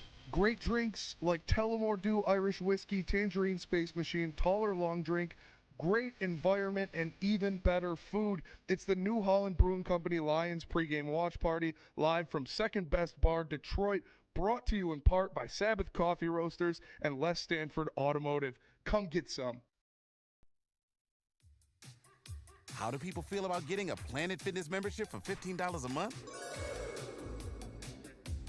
How do they like working out in the clean and spacious gym that's filled with equipment for every workout? And how about free fitness training in the judgment-free zone that leaves them feeling energized all day long? Join Planet Fitness today with the free PF app online or in club and start getting that big fitness energy for $15 a month. We don't like to brag that we are the toughest sports network in Detroit, but we do have a guy named Darren McCarty on our side. Woodward Sports. Caesars Sportsbook, the official sportsbook of Woodward Sports. Scan that QR code, enter code word Woodward1000, and your first bet, anywhere from $25 to $1,000, you will get back in bonus bets if it doesn't cash. Caesars Sportsbook, the official sportsbook of Woodward Sports. What up, though? Welcome back to Woodward Heavyweights Live on WoodwardSports.com. He's joined by some more Raxter, Chris, Nicholas Koloff, Hello. a.k.a. Microwave Nick. Smash the like button, be a friend, tell a friend. We talked about it already, a little bit of a preview for the MVP. Bills versus Lions. That probably decides who wins that trophy. But it also could be a little bit of a Super Bowl preview. Are the Bills' new favorite in the AFC? I heard it once already today. I mean, I think so. The Chiefs have kind of been on fraud watch this season with the way Patrick Mahomes has been playing. And I didn't understand last sneaking week, out of games. Last week they won by the tip field goal, and people then had the confidence to put them over the Lions. How? No. How? We were still whooping ass. Yeah. We still have a larger margin of victory. Mm-hmm. What are we doing? And now I'm happy they lost. Against a much better team. It's crazy how quick these fucking narratives and fucking opinions change on little shit like that. It's like they've been doing the that Lions are all the best team in season. the NFL. There isn't a team that the Lions could play this year, home, away, or neutral site, that I would pick to beat them. They are the best team in the NFL. I've seen them go into a first place team's home, turn over the ball 5 times, and win that game. There is no fathomable reason that the Lions could do that. Yeah. And they did it. So there's nothing I can say that I'm like, well, if this happens, then they have a chance to win. Well, if this happens, no. They threw 5 interceptions on the road against the first place team and won. Yeah. What? That's it. They can beat anybody. There's nobody that can beat them in this league. The efficiency that Jared Goff is operating, the offense is operating at right now, you would have to play near perfect ball. And that's meaning getting to him with a 4-man rush. It's just the odds of doing that against this offensive line. Slim to none. Exactly. And then that's the recipe. And maybe catch our defense off guard, but even then our offense can keep pace with you regardless. It's a damn good team. My only hope for this matchup, Lions versus Bills, the Bills survived the Niners, survived the Rams. So this game is just as big as we're talking it up now. I don't want the Bills to. I don't want none of that shit. I don't want them to fall off their pedestal. I need them coming to that game hot so we can get that win and officially just take the crown at that point. Yeah. I mean, obviously we still have to actually take the crown come postseason, but I don't want any more chatter, any more debate. I think the Lions beat the Chiefs by 2 scores if they play them. I think they're going to have Buffalo at home, and Josh Allen's going to be going through hell. It's going to be bad. Because you want to talk about these mobile quarterbacks. You know what helps negate a mobile quarterback? When you have not only 2 defensive ends who set the edge extremely well and contain players. I saw your play. Yeah, contain players in the run game with Zadarius Smith and Josh Pascal. 2 cornerbacks who tackle extremely well. A physical freak athlete at linebacker that goes sideline to sideline and blows people up in Jack Campbell. But safeties that scream down the field in the run game. There's no holes to run through when you're looking at the Lions defense. They protect the run on the outside just as well as they do on the inside. And please, Indianapolis Colts, run a quarterback power up the middle against the Lions next week, going into Aleem McNeil, DJ Reader, and Jack Campbell. Anthony Richardson will be checking himself out of the game real fast. This team is built to dominate teams on both sides of the ball, and there's nobody as good as them in the league, flat out. Chris, you about to say something? I actually lost my point because I was looking up something else. No, you're good. A different segment, but yeah, they are the best team, and I think that's where I was going with it. I'm not ready to crown the Bills as the AFC, and I know we're not saying there's no doubt they get out of it, but they got their shit kicked in by the Ravens. Yeah, already. I'm not ready to give them the favorite crown either, because you know what this Chiefs team does, especially against Josh Allen and the Bills? wins playoff games. Like Josh Allen wins 3 of the 4 regular season games. Patrick Mahomes has won 3 of the 4 playoff games. So it's until they dethrone the Chiefs, I got to give it to the Chiefs still. That's just where I'm at with it.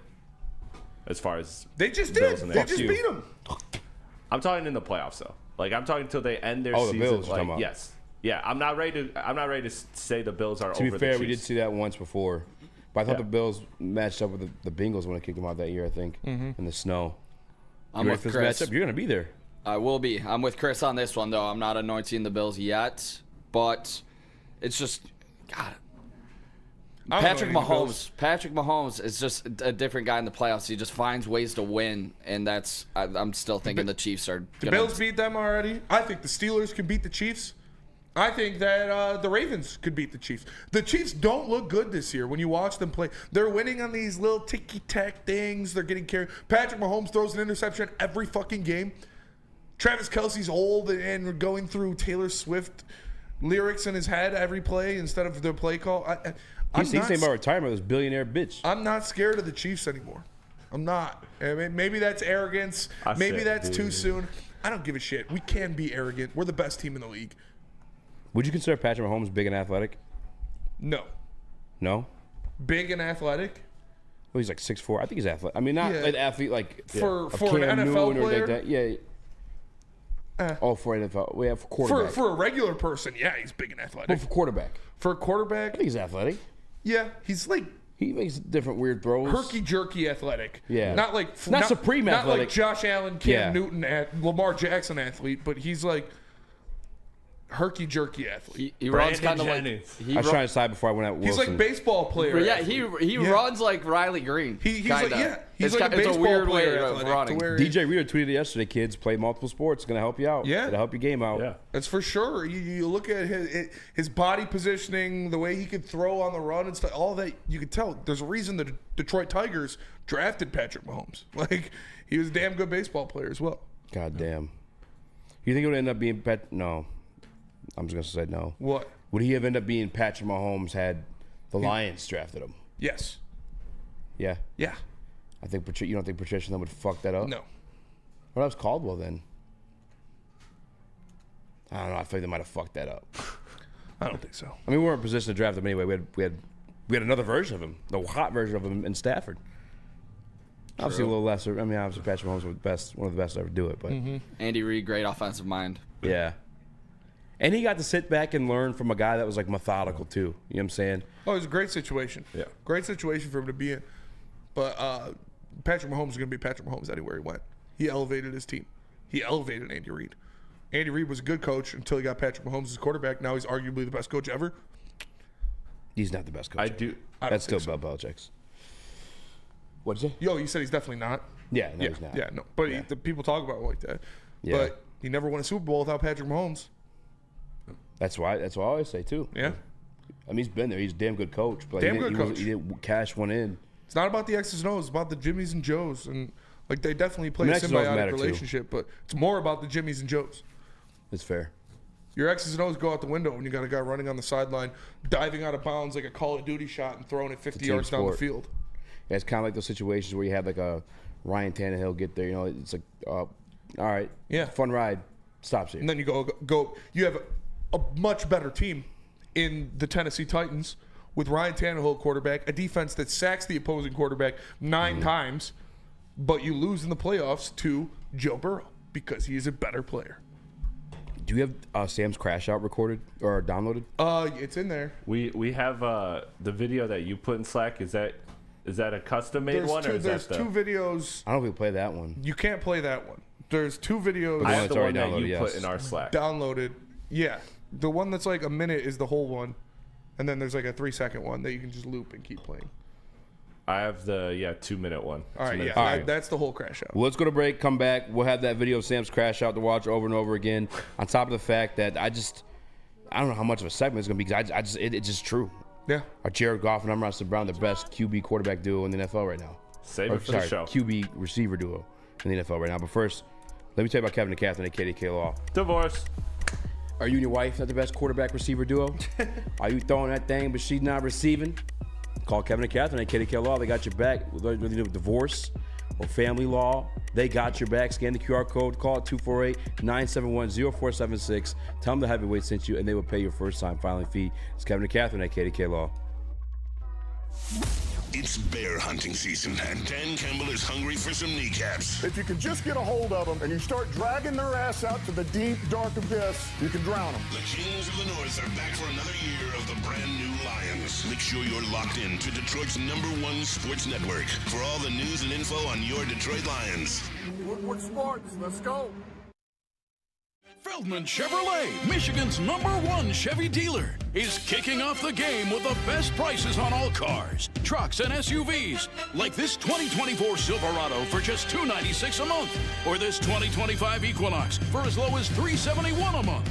Our locations in Novi, Highland, New Hudson, Livonia, and Lansing means we have the perfect Chevy right in your backyard. Get the home team advantage every day at Feldman Chevrolet, Michigan's #1 Chevy dealer. Is that an octopus in your pants, or are you just happy to see me? See what I did there? Go Red Wings! From Octopi experts, Woodward Sports. Watch Party live at Hayes Social and the post-game show. You know where they're at for every single Lions game. Woodward Sports doing Lions coverage better than anybody in the state. New Holland Brewing Company, Sabbath Coffee Roasters, Soroki's Crispy Chicken and Pizza, and 1800 Tequila, the sponsors. Come out and join us at Hayes Social for the next Lions game on Sunday. What up, though? Welcome back to What Heavyweights Live on sports.com. He's joined by Spimo Rax, young Chris, Nicholas Koloff, a.k.a. Microwave Nick. And Nick, you are a crash out. But It was a long week last week, man. What'd you say? It was a long week last week. Yeah. So I was hanging out with friends. Yeah, just hanging out. Did you grab that video of Sam? I did. Here we go.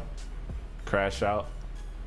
Oh, bro, you're a touchdown fan, so you're conditioned to do the whataboutism and the, well, this. That's not. Oh, my gosh, dude, don't do that! That's not even in the discussion. I quit. That's not even in the discussion. I quit. The discussion is, we have more of this, Joe Burrow. Oh, gosh! You are the dumbest man. Am I? Yes. I have a concussion. I can't do the show today. Jared Goff and Tua talk about because Joe Burrow. Joe Burrow's been the best quarterback in football this year, dude. Then why does he have 6 points in the first half of every game? Why does I'm the gonna do my defense give up stretches in the 38 corner. rushed at 35 for But because why I did 34 last night. 34 last night. You've become a Neobot. No, I'm yes, not. You have. Yes, you have. I don't want the show. Listen to me. No, Flannel. This is where okay. Would you agree? Back in the day, Jake Plummer. Everybody went nuts about what Jake Plummer did. So Jake Plummer's your No, that's it. 100%. They're the same. That's what you're doing. No. See, Flannel? Like, that's right. Everybody went Jake nuts Plummer about has more what wins. Jake Plummer did in the fourth quarter, but didn't talk about what he did in the first 3 quarters to put his team in that position. Could part of what ails the Bengals be? This is sounding crazy, I know. But could part of what ails the Bengals be the offense doesn't get going for 2 quarters, 3 quarters, and then all of a sudden they finally... That was all-time crash out there by Sam Flannel, and you missed it before he started filming. Flannel was on his hands and knees slapping the ground. Why? Multiple times. Same argument. They're talking about Joe Burrow. Was he pretending to be Neil? Like no, it was out of anger. Hands and he knees. fell to his hands and knees right there and was banging the ground. It was a crash out of biblical proportions. Love Flannel. It was. It was. Well, where are you at on the debate? What was the debate actually? Fill us in. It was Joe Burrow. They were talking about Joe Burrow, and Neil was just saying like he doesn't get it done in the big games, stuff like that. Pretty much. Flannel was defending him. Where are you at on it? I mean, I think Joe Burrow's having a hell of a season. I don't think that loss was on him. Yeah. It's hard when your defense is consistently giving up 30 points. Yeah. Mic drop, I win. That's why it's hard to beat the Lions. It's the same exact thing. Flannel was defending Joe Burrow, sick argument. And no, he didn't quit. He'll be back tomorrow. What the fuck? Yeah. What, tomorrow? Just on the Flannel. morning show. It's a giant red merch. Yeah, I mean, dude, he hit it pretty fucking hard. Pretty hard. That If you want to see a funny edit that we can't, I sent you one more video too. Can't Chris. play You that on grab the show please. because we'll get copywritten. But go check my Twitter. There's What's your put Twitter? a pretty funny edit out there at SpenmoRax on Twitter. Nice. Nick, where you at? Joe Burrow. I think he's a good quarterback.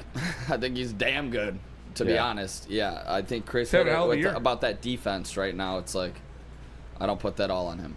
The only reason why I chose then to play the video is like I couldn't think of a better quarterback wide receiver duo than Amon-Ra and Goff, other than maybe Burrow and Chase. Yeah. Burrow and Chase are up there for sure. When you look at it in a vacuum, it's the only with one I just would put those ahead two of over guys. in the conversation. Yeah, on top of my head. And obviously, when you talk about affecting winning, Goff and Amon-Ra St. Brown win more, but that's not an individual stat. And we've seen what Joe Burrow and Chase have done since college. It's insane. But when you look at what Amon-Ra St. Brown and Jared Goff are doing, that it's never been done by a duo of players before. The 30 targets, 30 straight receptions streak, they started another one. You know, they went 11 for 11 in this game. And I expect them to go 7 for 7 at least in the next game. They're on a different level of understanding of each other. They are both just so entrenched into Ben Johnson's offense, where they're going to be, when they're going to be, where they like the ball, how they're going to get the ball out. They know each other so well that it's pitch and catch. You were right. You said it on the live show. If they didn't want to run the ball at all, they didn't have to. They could have just thrown it to Amon-Ra St. Brown every single play. It was insane. Yeah, they made that look so easy. And I remember, like, in the offseason, I think it was last year even, but Amon-Ra and JG literally just blindfolded, closing his eyes, whipping that thing down, because Amon-Ra's constantly always going to be in his landmark. He's always going to catch the ball. My favorite throw yesterday was the one that he had towards Amon-Ra St. Brown, that's headed towards the ground a little bit there, and Amon-Ra just beautifully fucking, how strong your hands insane catch have to be. Yeah. I mean, that's such a beautiful fucking catch. And I believe JG may have put that ball a little bit low there on purpose, if I'm being honest with you. I look at one of the throws that Hendon Hooker had to Allen Robinson, and he got blasted on it. He dropped it beforehand, but maybe he throws that low, he catches it, and he falls to the ground. I don't know. But I just like a philosophy. I guess I'm maybe thinking that they're running, but devil's advocate to what you just said and the efficiency of those two, which is absolutely true. And I said it yesterday too. They could have just thrown to each other all day. Is that invalid in an argument against Joe Burrow and Jamar Chase because they literally fucking have those 60-yard? It's a little different. It's a little different when you look at it like that. Amon-Ra St. Brown and Jamar Chase are different types of players. It's flat out. Amon-Ra St. Brown's not going to be consistently running the same routes that Jamar Chase is, and that's fine. So I guess Joe Burrow and Jared Goff, different types of players? They're different types of quarterbacks. Jared Goff's not going to be asked to throw the ball as many times or at the depth that Joe Burrow is, and that's fine. You know, it's your flavor of the week. And personally, I like Amon-Ra St. Brown and I like Jared Goff because when you look at them, I think learning efficiency might be better. It's automatic. It's efficient. Yeah. You can get 1 of every 4 deep balls you throw to Jamar Chase, or you can get 4 of every 4 7-yard passes you throw to Amon-Ra St. Brown, and just march down the field. I like a quarterback that could give you that type of throw and that type of moment in a situation where you need it. Mm-hmm. And again, it's definitely different because we just have fucking talent all around and great coaching all around. But I think the efficiency, though, you're never in that moment. But again, we have everything contributing to that, though. It's when it comes down to it, when you look at those big moments, even in the recent history of the Detroit Lions and their winning ways, when it comes down to winning games, sealing games, 4th down plays, need a touchdown here, where is he going? He's going to Amon-Ra St. Brown because he has the best hands in the history of the NFL. You look, I know it's a bigger stage, and this combination hasn't been in that stage, but when the Cincinnati Bengals, when their hopes were on the line for a Super Bowl, they went to Jamar Chase. It takes so long for that play to develop that Aaron Donald was able to get in there and mess it up. If the Super Bowl hopes are on the line for the Detroit Lions, it's 4th and 3, and you need a first down, you're running Amon-Ra St. Brown out route, and you're getting the ball out there, and he's catching it. And it is automatic, and it is never questioned. Supersonic, funky. Congratulations, you just got Amon-Ra St. Clown. Who would you rather have as a duo? Nicholas Wiener Koloff. Ask me about my wiener. This is tough because if you put Burrow and Chase on this Lions team, you know, like that's kind of the way I'm trying to go about this one. But I'm gonna stick with my guys right here. I'm not taking Amon-Ra St. Brown off of this I'm not taking anybody over this duo right now. They're elite. And honestly, you can always depend on Amon-Ra St. Brown. And I love his grittiness in the blocking in the run game as well. Yeah. Which I think is underrated. Best blocking receiver in the NFL for sure. Yeah, it's a big part of his game that I think doesn't get talked about enough. So I wanted to shout that out as well. Yeah, because you know what? A lot of those blocks open up other plays for the players. Yeah. Like not just, if it's like a screen pass to Jahmyr Gibbs, Dave Montgomery, even on the running plays, even situations where Tim Patrick or J-Mo's getting those balls in the middle of the field. Like sometimes you need that one guy block before they break all the way out.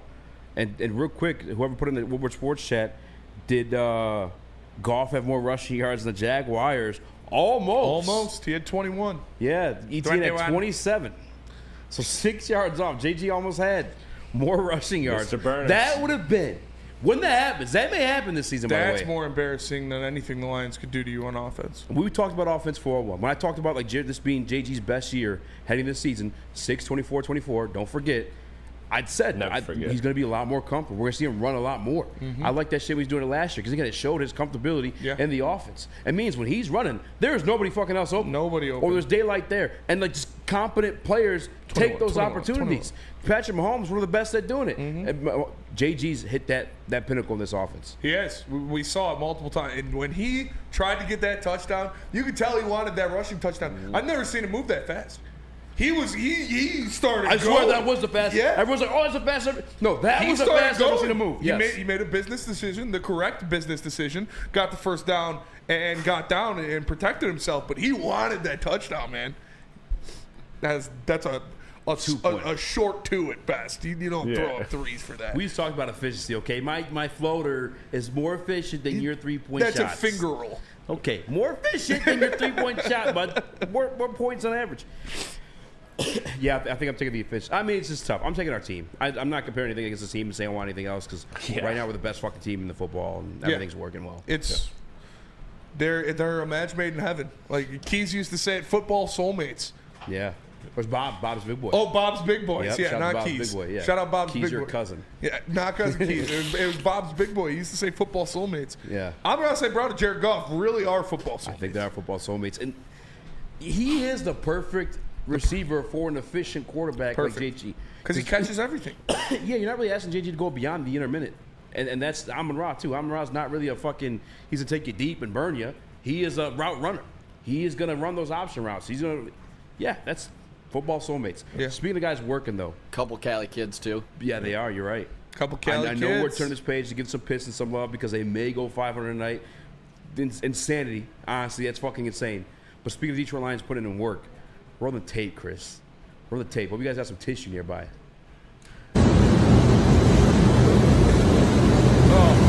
Oh man. I'm gonna come. This guy, Aiden Hutchinson, makes me wanna. Got me feeling nicey. Got me feeling nicey. Dog, this guy Aiden Hutchinson is a different human, man. Sensational. Bro, his leg was nice. Who put that in there? Snap. That's been in there. Yeah. Really? Yeah. Don't use it. Racist. That's crazy. It's Monday. Spin Give the zone. guy. Sorry. You're good. Spin zone. You're good. No, yeah, I do need to use that one more. Hutch. I say, we mentioned Future enough on the show. It's the first time I've heard. No, I'm just kidding. To the point where that video came out, I think someone did the math. I didn't do the math. I'm totally cheating off somebody else's homework here. I think it was 34 days from the injury. And I get it's in water. Your weight is lessened in water. But the fact that the fucking cast is even off, he's able to get the rehab work in. He's walking on it. I'm walking down the street. Aiden Hutchinson is true. Like, we're going to have our defense. You guys remember when Ray Lewis came back for the Super Bowl his last year? For the robotic arm? And he looked like Megatron because he had the robotic arm and the big face mask, and he was off the deer antler extract, and they were wearing the black jerseys. He just looked fucking badass. That's going to be Aiden Hutchinson and Alex Anzalone.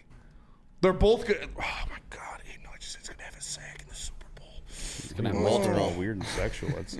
That's going to get me feeling nicey. Like, got me feeling nicey. Dude, I love him so much. He deserves this. God, Ray Lewis really did win the Super Bowl with a broken arm, just cyborging it up like that. What an absolute legend. Kirk Morgan yelling for some reason in the Woodward Sports chat. That linebacker has 14 missed tackles. It's probably the reason he wasn't on a team. You expect to get Fred Warner off of the free agency list. Like I said at the beginning of this, he's not going to play a lot of snaps. Ben Neiman's going to see more snaps than he does. Sick argument says with pins and screws, you're out of cast in 3 weeks usually. Yeah, they put the metal rod in his fucking leg. I thought it was just different when you're a fucking 270-pound man, though. Much different. Man's no probably mainlining whole milk to get that bone healed. I can see him doing whatever he needs to do. Oh, for sure. To be there. He's probably taking calcium. Dude's probably pissing kidney stones the size of quarters because he's ingesting so much calcium. I saw some tweets that they don't want him playing if he's available. Those tweets are stupid. Okay, thank you. Yes. Are we Nick? If Aiden Hutchinson is cleared by doctors and ready to go, you put him in the fucking game. Yeah, I was questionable on if he would be able to return, but I mean, it is Hutch. He's a super. Like it, right? Yeah, that's what that video. I'm with Spencer. I was like, it does something to me. Wow, it does. Something. Got me feeling nice. He's a different level of human. Oh, for sure. You got Aiden Hutchinson out of shape and not is still Aiden Hutchinson. He's still a tier above like your typical edge rusher. Yes. I mean, the threat of him out there alone. Just you saw his awareness in his rookie season, even to now. What other defensive end around the fucking league is getting as many interceptions as him? Nobody. That's what I'm saying. And they're not even like tip, catch. Some of them are just him being completely aware of the situation. Just straight hands catch. Yeah, if Hutch is ready to go clear by doctors, he's playing. Yeah, you go. I think you got Za'Darius on the opposite side of him. Yes. You got Beth in the stands. Shout out Beth. Sign me up. Sign me up too. You look at what he did, Aaron Glenn, with James Houston and Za'Darius Smith, where he put Za'Darius Smith on the inside rush and James Houston on the outside on third downs. Imagine that, but instead of James Houston, it's Za'Darius Smith and Aiden Hutchinson. Like James Houston still only 16 snaps yesterday. Yeah. Maybe they said they loved what he did, and then they just gave him 16 snaps. Yeah, I mean, when you got a full body, you got a new tight end who can play. Za'Darius Smith was excellent in the run yesterday. Yes, sir. Got me feeling nicey. Got me feeling nicey. We're going to go to break. We're going to come back. But first, let me tell you about Planet Fitness. Planet Fitness is the home of the judgment-free zone where anyone, and we mean anyone, can feel comfortable and work on their fitness goals. A full-body workout in 30 minutes in a judgment-free atmosphere with a friendly, knowledgeable staff. Did you know all memberships include fitness training for no extra cost? If you want the perks, though, you got to upgrade to the Black Card. Get some amenities like hydro massage, total body enhancement, and access to over 2,500 locations worldwide. Planet Fitness. Join in club or online at planetfitness.com. Planet Fitness, where your fitness is essential. Can't get enough Lions coverage? Make sure you catch all Woodward sports shows every game day. Wake up with Woodward and Main, giving you the latest insight into the Lions locker room and press conferences. Then join the Lions pregame show, highlighting key matchups, injuries, and what to watch for during the game. Follow all the ups and downs of the live game action with our Woodward Watch Party live on YouTube and WoodwardSports.com. After the game, check out the instant fan and host reactions with the Lions postgame show. Every game, it's wall-to-wall, kneecap-biting, high-fiving, chest-pumping Lions coverage. Hell yeah! Only at Detroit's #1 sports network, Woodward Sports. Woodward Sports, let's go. Walk into any Lady Jane's Haircuts for Men today. Open 7 days a week. Sit back, relax, and enjoy precision haircut, scalp massage, hot leather neck shave, and hot towel treatment from one of our talented stylists. Step up your game this season and take advantage of our $20 haircut special. Scan the QR code and get your coupon today. Lady Jane's Haircuts for Men, the ultimate haircut experience. Open 7 days a week. Walk-ins always welcome. Lady Jane's Haircuts for Men, it's wicked awesome. It's bear hunting season, and Dan Campbell is hungry for some kneecaps. If you can just get a hold of them and you start dragging their ass out to the deep, dark abyss, you can drown them. The Kings of the North are back for another year of the brand new Lions. Make sure you're locked in to Detroit's #1 sports network for all the news and info on your Detroit Lions. Woodward Sports, let's go. New graphic, new Detroit shirt design. Shop now. WoodwardSports.com. Click that shop tab there. Get yourself the best merch in the game. Hoodies, tees, hats, all that guaranteed to turn heads. So head on over to WoodwardSports.com. Click that shop tab there. Get yourself some brand new merch. Merch. Got your back. I should have went and peed on break. Pee right now. What up, though? Welcome back to Whatever Waits Live on WoodwardSports.com. I'm Eazy. It's been my Raxter, young Chris, Nicholas Koloff. Young Chris. Yes, sir. We put this one in here specifically for you. All right, it's Detroit Lions Victory Monday. Well, on the sheet, it reads Pistons topic. What'd you cook up? You guys really do love me, man. Like, we make a lot of jokes in here, but you guys really are my friends for doing this. This makes me happy because the Pistons have the chance to go 500 tonight. 500 and a very good chance. On top of that, yes, a very good chance. On top of that, if Kuzma has a revenge game tonight, the Pistons will be in 4th place in the Eastern Conference, which means they would be hosting a playoff series if the season ended today. That's crazy. Look, the East is in disarray, so I'll talk it to you like this. Obviously, Pistons are in a hodgepodge of teams that range anywhere from 4 to 12 in the East right now. How are you feeling about you have teams like Milwaukee and Philly struggling?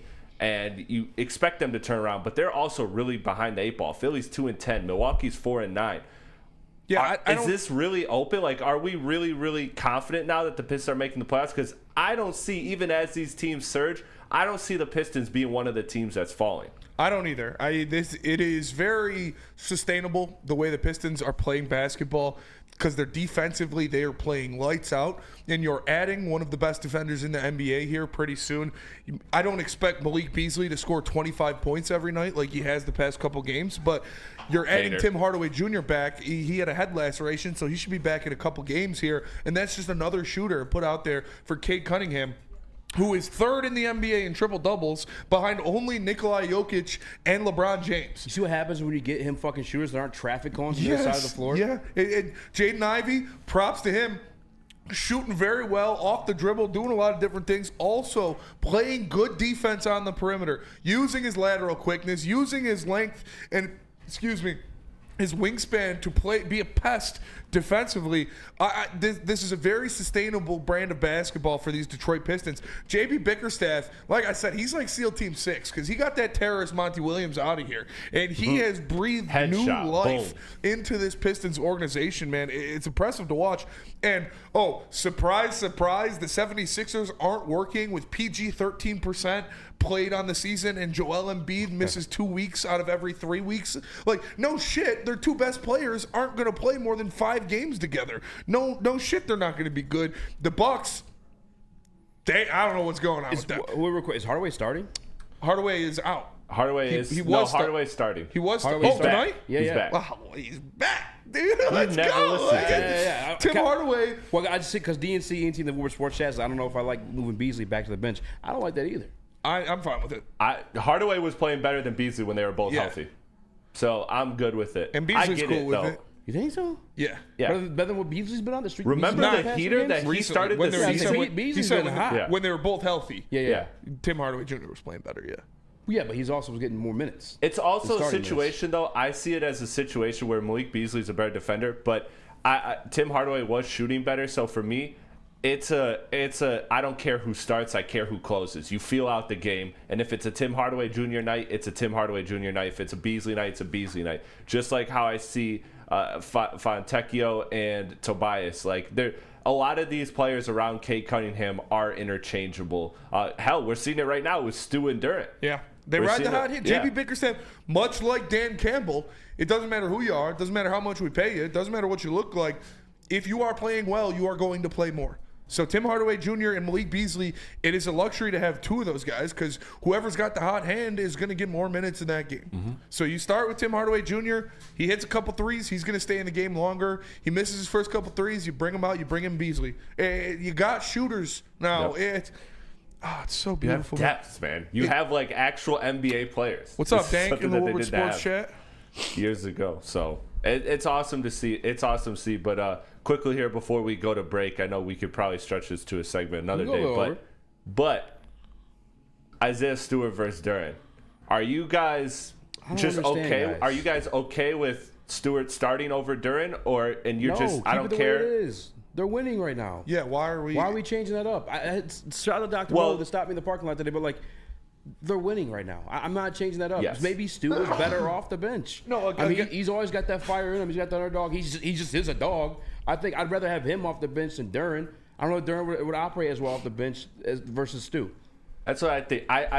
I think Duran has a very high ceiling, and we've all talked about that ceiling. But you know what? this team is winning actual games right now, I'm not changing it. So I'm not. This isn't a situation where Duren is a franchise player. He hasn't proven to be a franchise player. Therefore, you're not giving him that luxury of just starting over a player that's playing just as good, if not better than him on the bench. Earn your minutes. This is the culture that JB Bickerstaff is building here, and you know what? You're seeing results for the first time as Piston fans. They had their 7th win February 7th. Yeah. Mm-hmm. And come on. It's the same thing as we were just talking about with Tim Hardaway Jr. and Malik Beasley.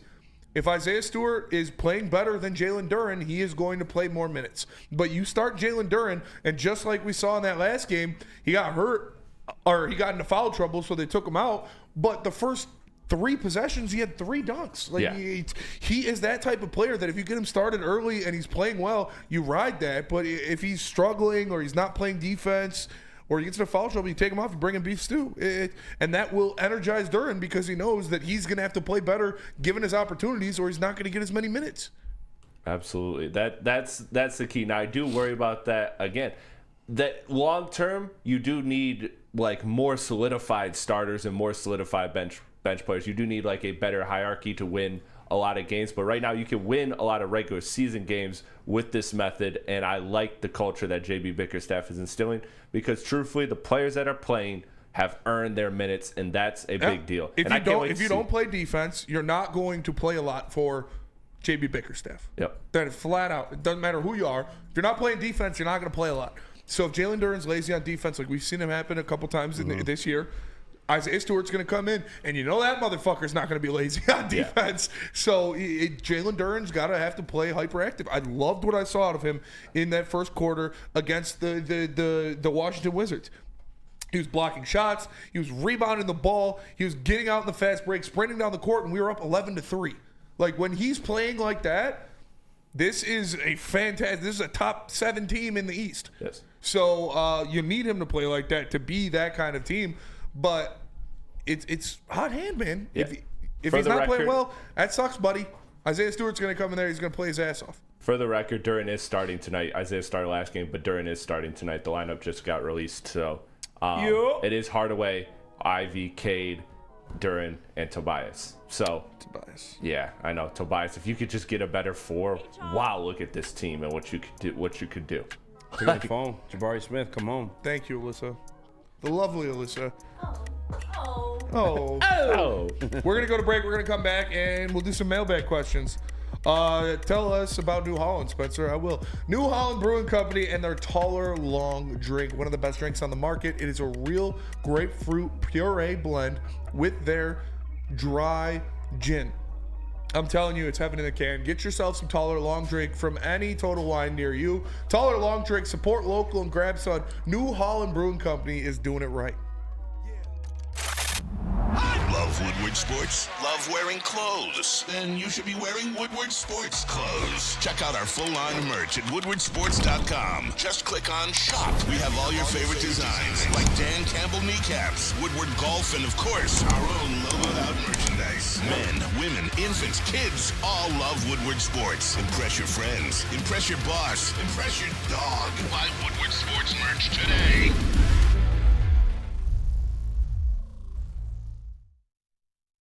Stop searching for a vehicle and start finding one. Les Stanford Chevrolet Cadillac makes it easy. We harness the power of multiple dealerships and own the biggest selection of GM brands in the area to get you the car you need. With the Les Stanford Group, you'll have access to 4 different dealerships, providing you with more makes, more models, and more choices. We're connected to more than 1,000 vehicles. And with so many high-quality CPO vehicles available, you'll find new car quality at pre-owned prices. You can start and end your search at lesstanford.com today.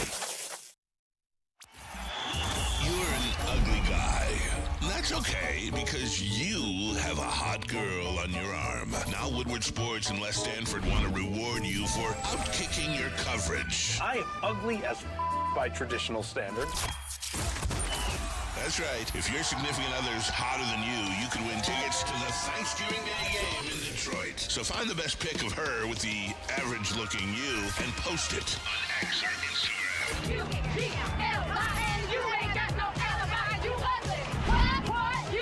Make sure you tag at Woodward Sports and follow us Twitter. We'll announce the winner November 20th. 25th. Then you and your much better looking lady will get tickets to watch Dan Campbell and the Kneecappers. We're going to bite a kneecap off. Inside of Ford Field on Thanksgiving. So find the best pick of her and the worst pick of you. And show us all how you outkicked your coverage. From Woodward Sports and Les Stanford. Coffee Roasters, it's the best coffee in the game. You can subscribe now to get delicious, locally roasted specialty coffee dropped off at your door. SabbathCoffeeRoasters.com will deliver it to you. Use code word Woodward to get 25% off your first subscription order. Enjoy coffee and do game day right with Sabbath Coffee Roasters. Let me tell you something. Jameer Gibbs is winning in so many ways. I just caught the end of that commercial. Yeah, his girl is gorgeous. Gorgeous. Real quick before we get in the mailbags, I found a really good one from John F. and Lord. Great question. But Nick, you haven't featured as much today. You know, had a great time at the game Wiener yesterday. boy. You're on the wiener suit. Yeah. Any words about the outcome and your attire right now? Aaron Rodgers is a bitch. That's what I would say. Yeah, it was a definitely big party yesterday. I actually didn't have my phone when we were at the tailgate because the night before Christmas. No, the night before, I was in my buddy's apartment, and this girl he's like went on a couple dates with, jacked my phone thinking it was her phone. Snow Daddy. So I didn't get that till peanut butter. Yeah. So No, Snow Daddy stole a phone. Luckily I got my Never seen phone. it. Luckily I got my phone back because that would have been horrible. It's a new phone, and also picked up my wallet from the bar. I gotta, So that's you where we're lost at. your whole identity, huh? Yeah, everything. Actually, I gotta find my wallet. I wonder where the fuck my wallet's at. I actually lost my wallet too this weekend, but I found it this morning. Oh, you lucky bitch! I gotta find mine. All right, mailbag. I'm gonna start with John F. and Lords. Maybe I say this for a segment tomorrow. I don't know, but it's mid-season. How many Detroit Lions made the top 100? Panay 1. Panay. Goff 2. Goff. Amon-Ra 3. Kirby's making it this year. 5. So is Branch. Branch is making it 6. Does Carlton? Gibbs. Gibbs making it 7. Carlton might. Carlton might. Monty's got to make it, right? Monty will probably make it too. 8. Ragnow. They didn't give him any love last year. Ragnow didn't get love last year, so I don't know if he will. Yeah. I think interior offensive line. Jack Campbell might make it. He might make it.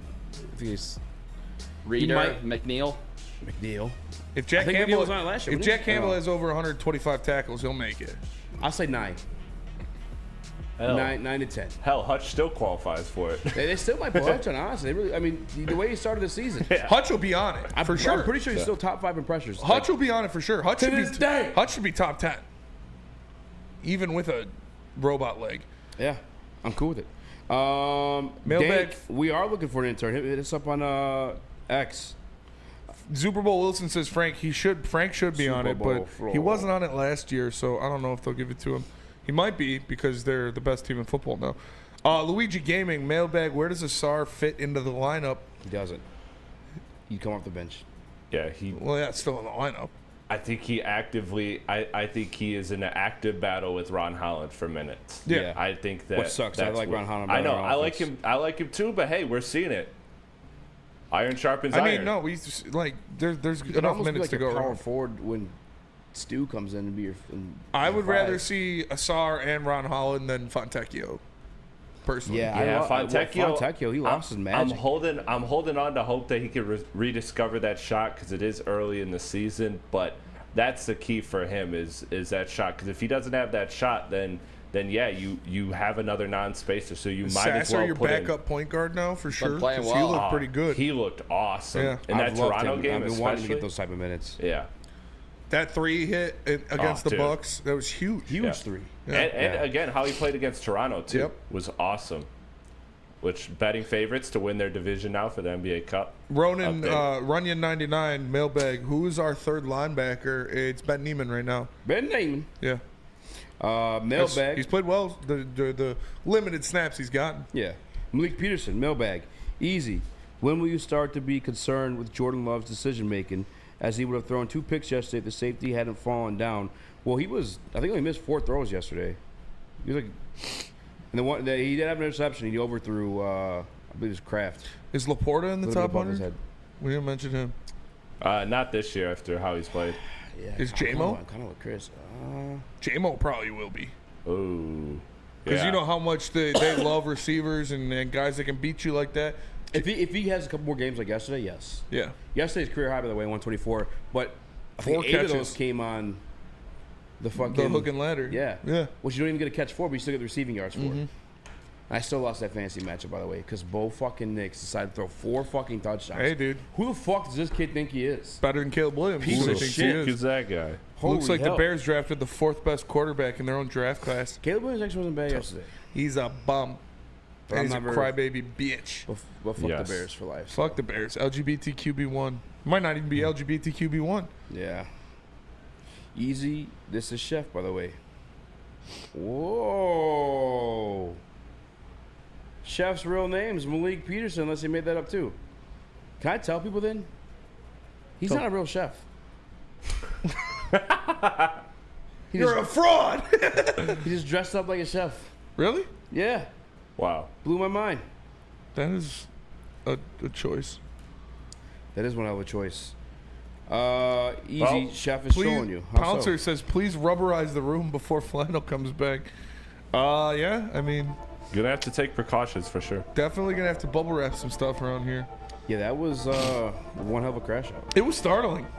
Not gonna lie. I love him, but that was startling. Him hitting the ground, and he hit the knees, and he was banging on the ground a couple times right before that. And KG was like, "Stick, start recording."